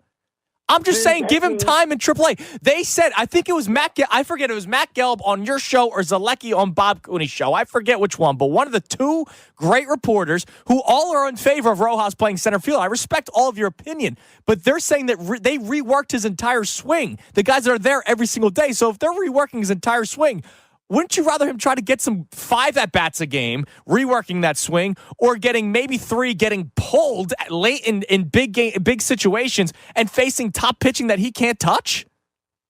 I'd rather him play against Major League pitchers. You want to know why? Because AAA won't teach us whether or not he can hit Major League pitching. The only way to find out that you can hit Major League pitching is if you can hit Major League pitching. Whether you were the number one prospect in all of the sport or a guy like Rojas who came out of nowhere last year, you don't know how they'll hit Major League pitching until they do. In the regular season last year, only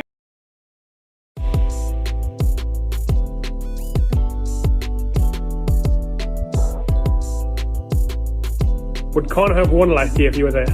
No shot at all. Just my presence alone would have gotten in his head. No shot he would have won. Are you worried that the year off will make you a bit rusty? No, I'm never rusty. I was born ready for this competition. Is Connor actually your biggest competition, or is there anyone else you're worried about? That's the biggest joke I've ever heard, Dylan. He's not even close to my biggest competition. He'll be the first one out for the Fanatic people, just like he was 2 years ago when I was in it. Not worried at all. You've seen what Tom has to say. What's your response? Yeah, I'm kind of upset that the guy that I worked with so closely would stoop so low when it comes to the pre-knockout competition talk. But I'm here for it. Listen, if we're going to fight dirty, let's fight dirty. Is Tom your biggest competition at knockout? Yeah, I'm the bigger man, I'll say.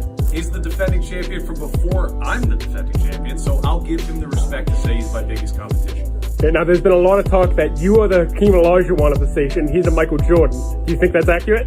Michael Jordan won a lot. Tom's only won once, and it was way later than the most recent time that I won, so I'd say that if anyone's MJ here, he's standing in front of you.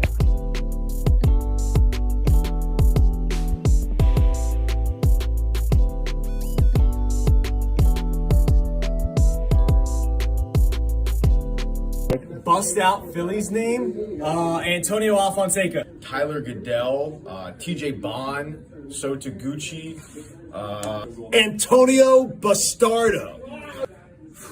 Jim Eisenreich. Casper Wells, Dane Sardinia, Paul Hoover, Joe Bassini. Dave Buchanan's been my answer for years, and now he's not a bust out name. Tyler Goodell. Ramon Avilas. Oh, RJ Swindle. RJ Swindle's a great one. 50-mile-an-hour curveball. He was terrible. I'm going to give you Michael Stutz. The reliever, Wilson Valdez. Andy White, Andres Blanco. Oh, Wilson Valdez. Great one. Most random Phillies player I can think of, Ricky Jordan. Most random Philly? Ricky Metallico. Who else? Ricky Metallico is a bust-out name. BJ Rosenberger is a good one. Yeah. Ross Globe. Oh, Jeff Manship. He was here for a hot minute. Ronald Torres. Most people remember him as a Ranger, but Mr. Michael Young was actually on the Phillies. Sotaguchi. I guess that's it. I guess that's it for bust-outs.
Gunn. He'll be joining us at some point next week. There must be an outage in his area. Okay, that's crazy. He said that not only himself, but everybody in that household is not being able to receive or send out phone calls. Okay, Olivia would be absolutely losing her mind. I'd be in heaven. See, I love it. I hate. That means I'd be disconnected. It's great. The fact that I had to go get a new phone last week drove me crazy because I would love to not have a phone. Oh, yeah. Me too. If I was not doing this, I would love to not have a phone. I'd go flip phone if I was not doing this. I've said this a million times. You know me. Connor, one of the first days at our group text, he was like, yeah, I'll send this text. Andrew won't see it for like 4 hours. I did not make a phone call for 8 days. Oh, when you were on vacation? Yeah, of course. You're not supposed to. Delicious. You're not supposed to. Love it. All right. So yesterday was day 1 of the NCAA tournament. Today is day 2. I know yesterday we gave our Final Four picks. The Zags are still alive, Connor. Yeah, McNeese State let me down a little bit. Did they? Because you got really, really chesty about your 12 versus 5 matchup. Felt good about it. That McNeese State was going to beat Gonzaga, a historic basketball program like that. That never loses that game. No. That's the weird thing that I was hearing that yesterday from people. They were due. Come on, man. That's not how that works. Due. Yes, it is. That's not how that works. They were due to lose. What is there? You see, that year wouldn't have anything to do with it. It's a program that is a blue blood. They do not lose in that round. All right, let's see your guys' perfect brackets then. Well, I don't have one, but you know that there is one right now still. Bijan Robinson apparently has a perfect bracket right now. Okay, that's wild after yesterday. I saw it all over social media. Something else that I find very surprising. There is a lot, and not from, the person that works at the office that's doing the office bracket pool. Okay. No, this is I think Kevin Negandhi might too. I was going to ask him about it, but I forgot. There's a lot of Purdue love in the Final Four. I do not see that. I don't see that at all. I don't either. They have been good. They win. They're 1 seed again, but they're going to lose to a now team. Sweet 16. I would be fine with them. I could say, and I have them losing to Gonzaga. I would be fine with them in the Sweet 16. I would not be fine with them betting on them to be a team that sticks around. There's a lot of people that have them going to the Final Four, and I wonder if they think that bracket's lighter there. Because I think if I have Gonzaga beating Kansas and then eventually beating Purdue, and if they don't, I think Kansas beats Purdue. I don't think Purdue makes some run. I think there's a lot of people who didn't watch college basketball or who don't watch it and just fill out brackets. No, these are. I'm saying that Oh, you mean like the Jay Billis types? Yeah, I forget who else I saw. It's ESPN college basketball people that have Purdue going to the Final Four. They may prove us all wrong. We may be the ones that look stupid on this. I don't know. We could. BYU disappointed the hearts of a lot of people yesterday, losing to Duquesne. I know that who our man Brendan Gunn has him in the Sweet 16. Wow. I have him in the Elite 8. Do you really? Yeah, that was a rough day. Really? Yeah, dude, did your bracket's trash? I lost 2 Elite 8 teams yesterday. Oh, my God. Okay, that's a horrible bracket. Rip it bracket. up. Don't pay attention the rest of the way. Calm down. Now, I like the I said I was in the with the folks up at Bet Parks. Yes. They have the Maniac Malloy runs the Crazy Eights. Okay. Where you have to pick 8 teams, and you get a point. You get the points that are accorded to their seed. Okay. Every time they win a game. So if a 1 seed wins 3 times, you get 3 points. You only have 3 points, Yeah. but you have to have 8. You have to have 8 different teams picked. Right. So you got to have some with a little bit longer and everything. My 4 that won yesterday are all alive. Okay. And well, I did take one in NC State. That yesterday scared me to death on Ty's show that I was hearing. Don't take NC State. I liked NC State a lot. Well, I was listening to Bobby, and we'll talk to him later on this hour. That was one of Bob Cooney's favorite stories right now is DJ Burns, who's the guy that's at least 300 pounds that plays for NC State. Yes. He dropped 16 yesterday. So it was a good win for NC State. So what was your highest? So NC State was your highest NC seeded? State, I got 11 for NC State. Okay. Gonzaga was one of my 8. So I got 5 for that. I get 3 for Illinois. Okay. And I Good get call. 2 and I get 2 for Tennessee. Okay. So you didn't go with Oakland yesterday. I didn't go with Wild. Now the thing is though is because I didn't want to go with those because I thought I'd rather take a 5 that I think can go to the Sweet 16 like Gonzaga than take a 11 that I just think can win one game. So I believe that they'll go further. Okay. They have a shot to keep it going. All right, so then today's slate, first game at 12:15 between the 9 seed Northwestern, 8 seed Florida Atlantic. Yes. So another good day of hoops coming your way. Is there a game that's catching your eye the most? I'm guessing one of the games that you have in your Crazy Eights would be one of them. Well, I have my Crazy Eights team today is Connecticut and Houston. By the way, I Okay. took 2 number 1 seeds, 2. that I put in my. Well, we both crazy have. So what? My Final Four was Connecticut, Houston, Gonzaga, and Baylor. Right, and I had Baylor also in there. So I have Baylor as a 3, and I have Auburn as a 4. Okay. So that's where I'm going to try to pick up some today. Okay, Connor, do you have a low seed that you think's going to win that's going to disappoint you again today? Well, Captain Chalky over here to your right told me that everything was going to go chalk, so I didn't pick a lot of upsets at all. I do really like New Mexico over Clemson. They're an 11. Okay. So we'll see how that plays out. Why do you I was like wondering New if you were Mexico? going to go like Colgate or something. University of New Mexico's I like Crest. Los Lobos, and that's a really cool mascot, so I'm a big fan. So you're of it. going mascot reasoning? For some that I don't know. So you're going with the Lobos, who you know. Yeah, Los Lobos. You know who their coach is? No, I don't actually. Rick Pitino, Jr. Oh, Junior. Okay, Yes, I was going to say he's not no, nearly he's as slimy as Rick Pitino Sr. Gotcha. Yeah, so I believe in that name. All right. So speaking of believing, you're going to get used to the name Mike Scanlon. Mike Scanlon. Mike Scanlon. Okay. So he's somebody that used to tweet at me all the time when I was working middays. All right. All right. We started calling him Scanlon Locks.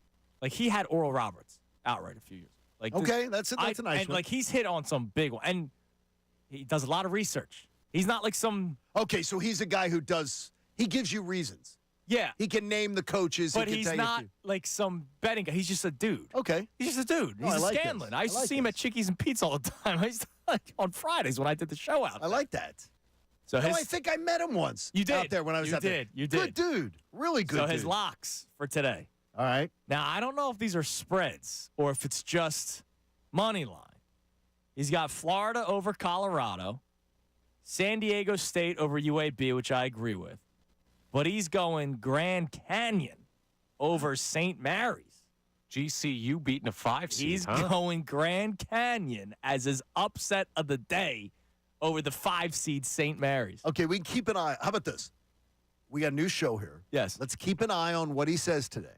If he shows that he has value, then we keep giving him he's got value. Trust me. Okay. He's Scanlon Locks, man. All right, well, we'll see. So he picks a 12, and all of a sudden he's got value. But I say McNeese is going to beat Gonzaga, and I'm an idiot. Yeah, but what I'm told is I'm that sorry. Scanlon can actually tell you things about the team. I'm sorry. Were you correct? No. These games haven't been played yet. Yeah, We're and all in on that. But I've seen him pick these games where the odds weren't very much in his favor, and they won. You were all chesty. We have an Instagram video that Dylan put together of the winner of the tournament, which I said Houston, and I think you agree with me with Houston. Sure. Connecticut. Yep. You have Connecticut winning it all. And then I said, so literally I did my video, and Connor's turn was right after me. All right. Connor laughed when I said Gonzaga as the potential Cinderella, even though Gonzaga's a big school name, but 5 seed's still a 5 seed. He goes, McNeese is taking him down the first round. I don't think I laughed like that. Well, I was laughing at the because I just love to do to people when they go, because this, to me, it's one of the most annoying times of the year. Okay. With people walking around like, yeah, I got McNeese in this one. Like, can you name me 2 players on McNeese?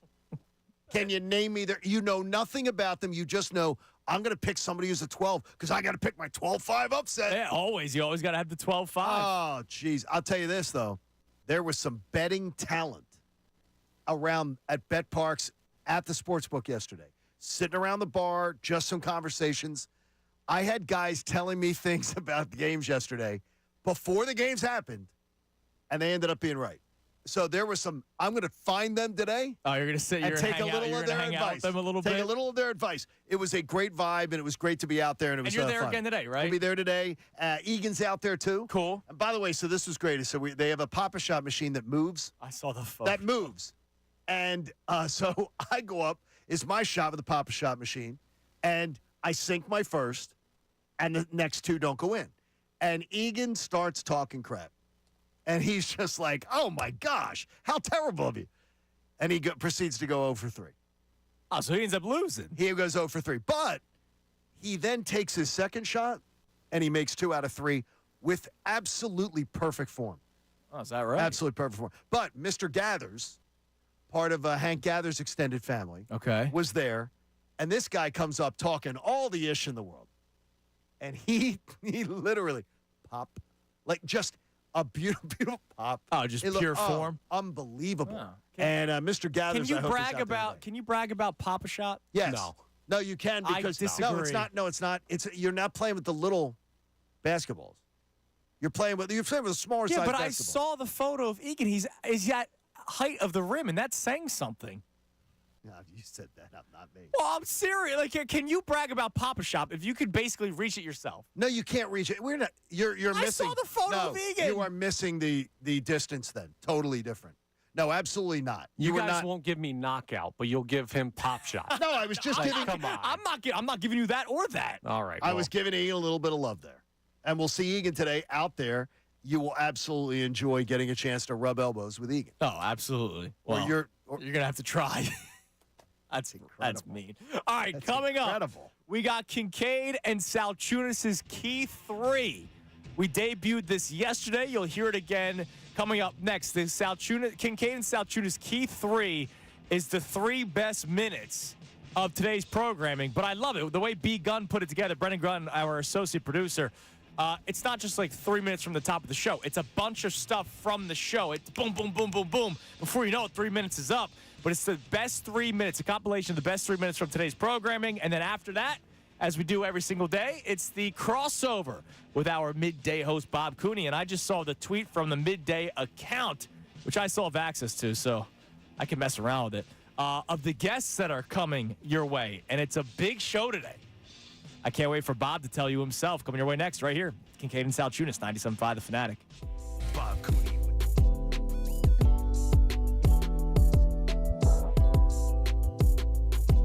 No, it's not my typical, I know. But I went with a salad. Did you make it? Yeah, I made it. Some farmer's cheese, hard-boiled eggs, cucumber, roasted red peppers, which I love. It's got some beans in it, some avocado in it. It's got a little bit of everything in it. What do you have to drink? Oh, come on, my mini Coke Zeros. You have 2?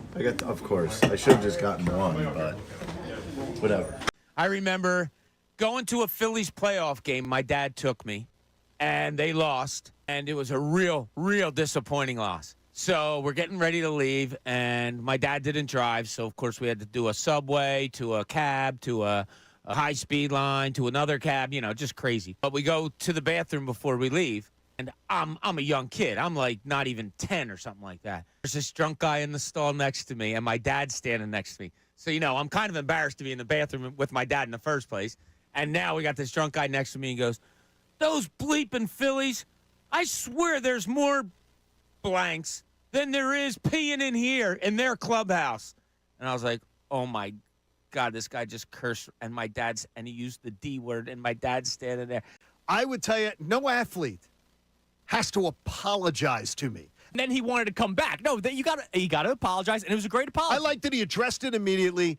He did not owe me a thing. I do believe we are obnoxious as a fan base. We are. And I believe and he was obnoxious for saying it on his way out. And he was. So then he fits with us perfectly. Right, exactly. I'm glad he's back.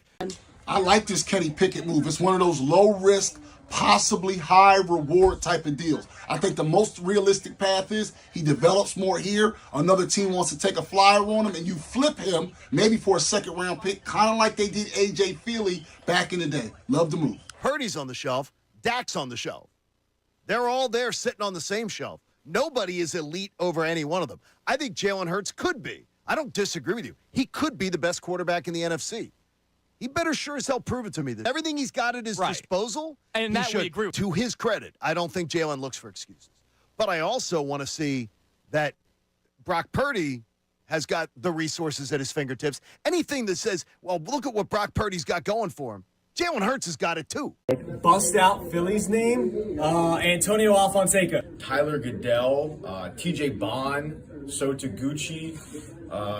Antonio Bastardo.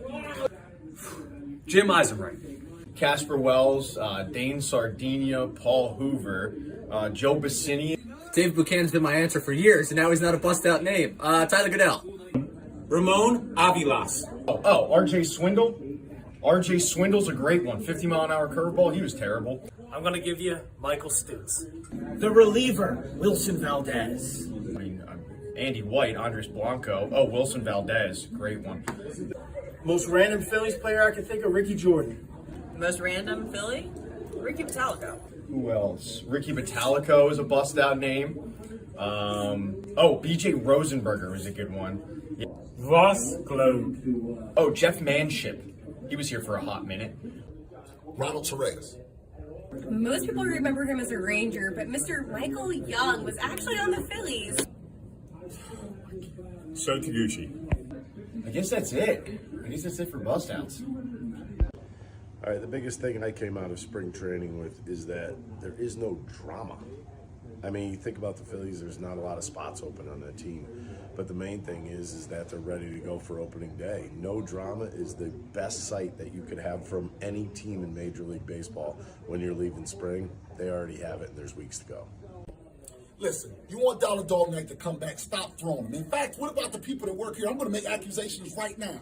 John Wilkes Booth throws hot dogs. Ray throws hot dogs. Connor throws hot dogs. Haley throws hot dogs. Stop throwing them and you get Dollar Dog Night back. Who's John Wilkes Booth? John Wilkes Booth, Josh. He's down there. Looks just like John Wilkes Booth. He is a descendant.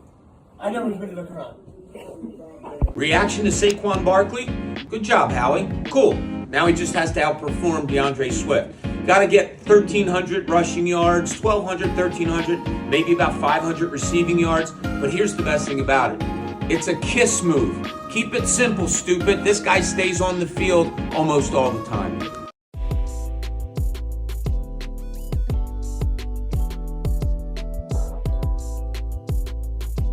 No, it's not my typical, I know.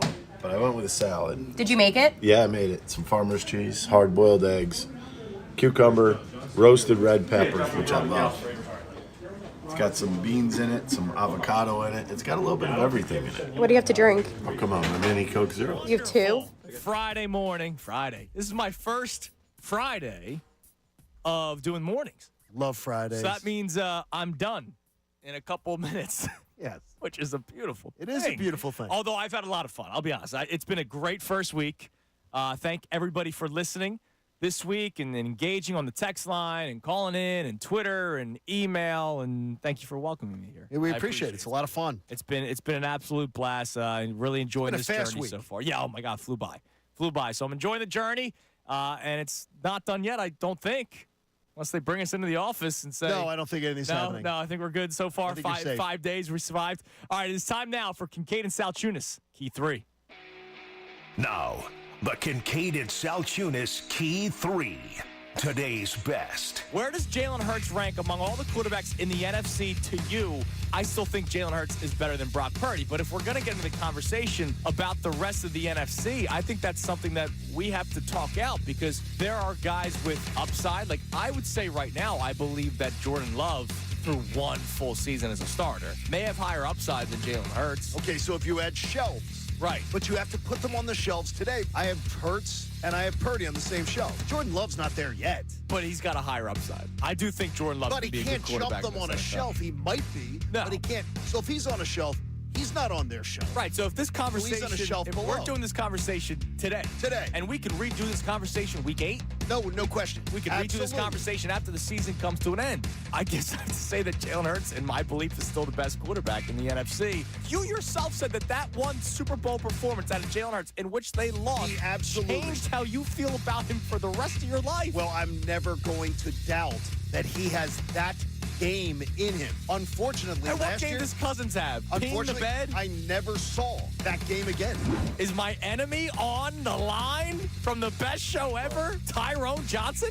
Andrew, what's going on here? What is wrong with you? Are you okay? I'm trying to understand seriously why you feel this way. And you know why I'm worried? Are you letting all these big-time superstars off the hook? I'm not letting them off the hook. We're talking about the psyche of a player. Oh, my God, we don't want to hurt his feelings sending him down. How is he going to feel if he's hitting 150 and then they have to send him down? I'm just saying, give him time in AAA. I respect all of your opinion, but they're saying they reworked his entire swing. The guys that are there every single day. So if they're reworking his entire swing, wouldn't you rather him try to get some 5 at-bats a game, reworking that swing, or getting maybe 3, getting pulled late in big situations and facing top pitching that he can't touch? I'd rather him play against Major League pitchers. You want to know why? Because AAA won't teach us whether or not he can hit Major League pitching. The only way to find out that you can hit Major League pitching is if you can hit Major League pitching. But we talked about how Connor and I both wanted him 5. Serriani, and you wanted him back. I wanted him back, but I understood. I had no issue with people who didn't want him back. Why did you want him back? Because I'm not going to gas somebody after 3 consecutive playoff wins. Okay. I'm not doing it. What Roseman says, the whole, I know the collapse happened, but look what happened the last year. Okay. I'm not doing that. So because of the success, and look, we saw with Doug. Doug wins the Super Bowl 5 years later. He's fired. You kind of didn't want to go down that path again. But you are in agreement that you want him to take a major step back. I absolutely want him to let Kellen Moore drive the bus. Then what is it that you like about Serriani that you would have kept him, other than past success? I wanted him fired because I thought the collapses fell under his nose, and I don't know if you can regain the locker room. Okay, well, the whole thing about regaining the locker. Look, last year I wasn't in the Eagles locker room a lot. Right. But when I go to the games, I try to find a way to it. I don't believe that, and from the people that I know that are there, that he lost the locker room. Okay. Kevin Negandhi on the Comcast Business Hotline. It's our first time get a chance to talk to you since the new league year has started. Would love to get your thoughts on what Howie Roseman has been able to accomplish so far. One thing I've noticed about Howie over the last 5 years, Howie adjusts. When he understands that they may have made a mistake on evaluating and philosophy, he attacks it and addresses it. And to me, it shows that Howie understands, I made a mistake, I'm reevaluating the roster, I also know what we need to do. All right, that was Kincade Salciunas, Key 3. A look back to some of the best minutes from today's show, best moments from today's show. But I was listening to 2 high school boys during it, Bob Cooney and John Kincade, debating whether or not Bruce Springsteen's still hot. I don't think that was the conversation at all, but if you want to go there, I have a little present for you. Yeah, what's that? Here you go. There it is. No. Get it and read it. He threw a beach ball. If you look at Wilson? Yes, because you are on an island, Salciunas. Put him in the lineup. Let him play. Okay. If he needs a coach, the coach is up here. Okay, but let him go. No, but part of my debate, I do believe he should start in AAA. That I do believe. But part of my Rojas nonsense that you guys all think is, I think you're maybe not Connor, maybe not Tyrone. I think there are Phillies fans lying to themselves saying, oh, give him time. And if he struggles for a month and a half of the season, you know how this city can turn. Does he struggle defensively or offensively? You know how this city, we act like Phillies games are Eagles games now because there's expectations. Is that correct? Well, some people do. Yeah, absolutely. Yeah, here's the problem with society right now is everybody looks for perfection. Like, you got to get a 3-and-D guy. It's not good enough that you're just a good shooter. You have to be able, hopefully you play good defense too. Yeah, we want perfection. Absolutely. That's why I listen to But if this guy's going to get the best coaching, where do you want him? Where the best coaches in the organization are. And that's probably up here. Okay. Look, if the guy hits 200, fine. I mean, that's your 9-hole hitter. That's just what it is. I hope he hits 200. So. I said if he hits 220, that's great. Yeah. I don't know if he gets he might get to 200. But if he's hitting 160 like he is in spring training right now against far less pitching, by the way. He might get to 200? Okay, now I would hope so. Now I think you're taking two. I would hope he gets to 200. You're rejecting the 150 at bat and then he size. got figured out. Right. Okay. So the 200, we'll come up with something. We're going to come up with something on this to bet. What's coming up on the show today, Bobby? I saw the tweet. You got a big show in store. Yeah, we do. We're going to have some fun. I have a question. We're going to do this on Fridays. The wonderment questions that always hit your mind and you just don't have an answer to. It can be sports. It can be life in general. Oh. I'll explain all that. We have Brad Lidge coming on at 12 o'clock. Excellent. The last perfect athlete we had in this city. Maybe the only perfect athlete we ever had in this city. And then at 1:15, we're going to have Ramona Shelburne come on to talk about Excellent. Sixers, NBA, some Joel Embiid stuff that's intriguing. So, yeah, we're Well, the jam-packed. last time she talked about Embiid, she said far away or not near to a return. We will let her speak today. Well, I can't wait. We'll be listening to it. Bobby, Great. We'll thanks, be man. Good We job, appreciate Bob. it. Hey, join us and our generous partner, Pumpman Philly, and make a donation to the American Association for Cancer Research. Please do it today at 975thefanatic.com/AACR because cancer research saves lives. See, Connor's complaining about my form there. I got the lights. You already yelled at me for hitting the lights yesterday. Well, figure it out, kid. Okay. You're starting used to to it. go to AAA. Well, no, I'm getting time. You guys are giving me like 6 weeks to try to figure this out. That's what we do. Everybody gets 6 weeks to try to figure things out. I'm giving 8 weeks. I'm giving Memorial Day. You got 8 weeks, Jonas. All right. Everybody, have a great, great week and enjoy day 2 of the tournament. It's been a blast, Johnny. I've had a lot of fun. We're having a fun week and it's a only good been weekend. 5 days. So, 995 shows to go until show number 1,000. Until they send us to, like, sandals. Yeah, that would be nice. Everybody, thank you for being a part of this wonderful ride for week 1. We'll continue.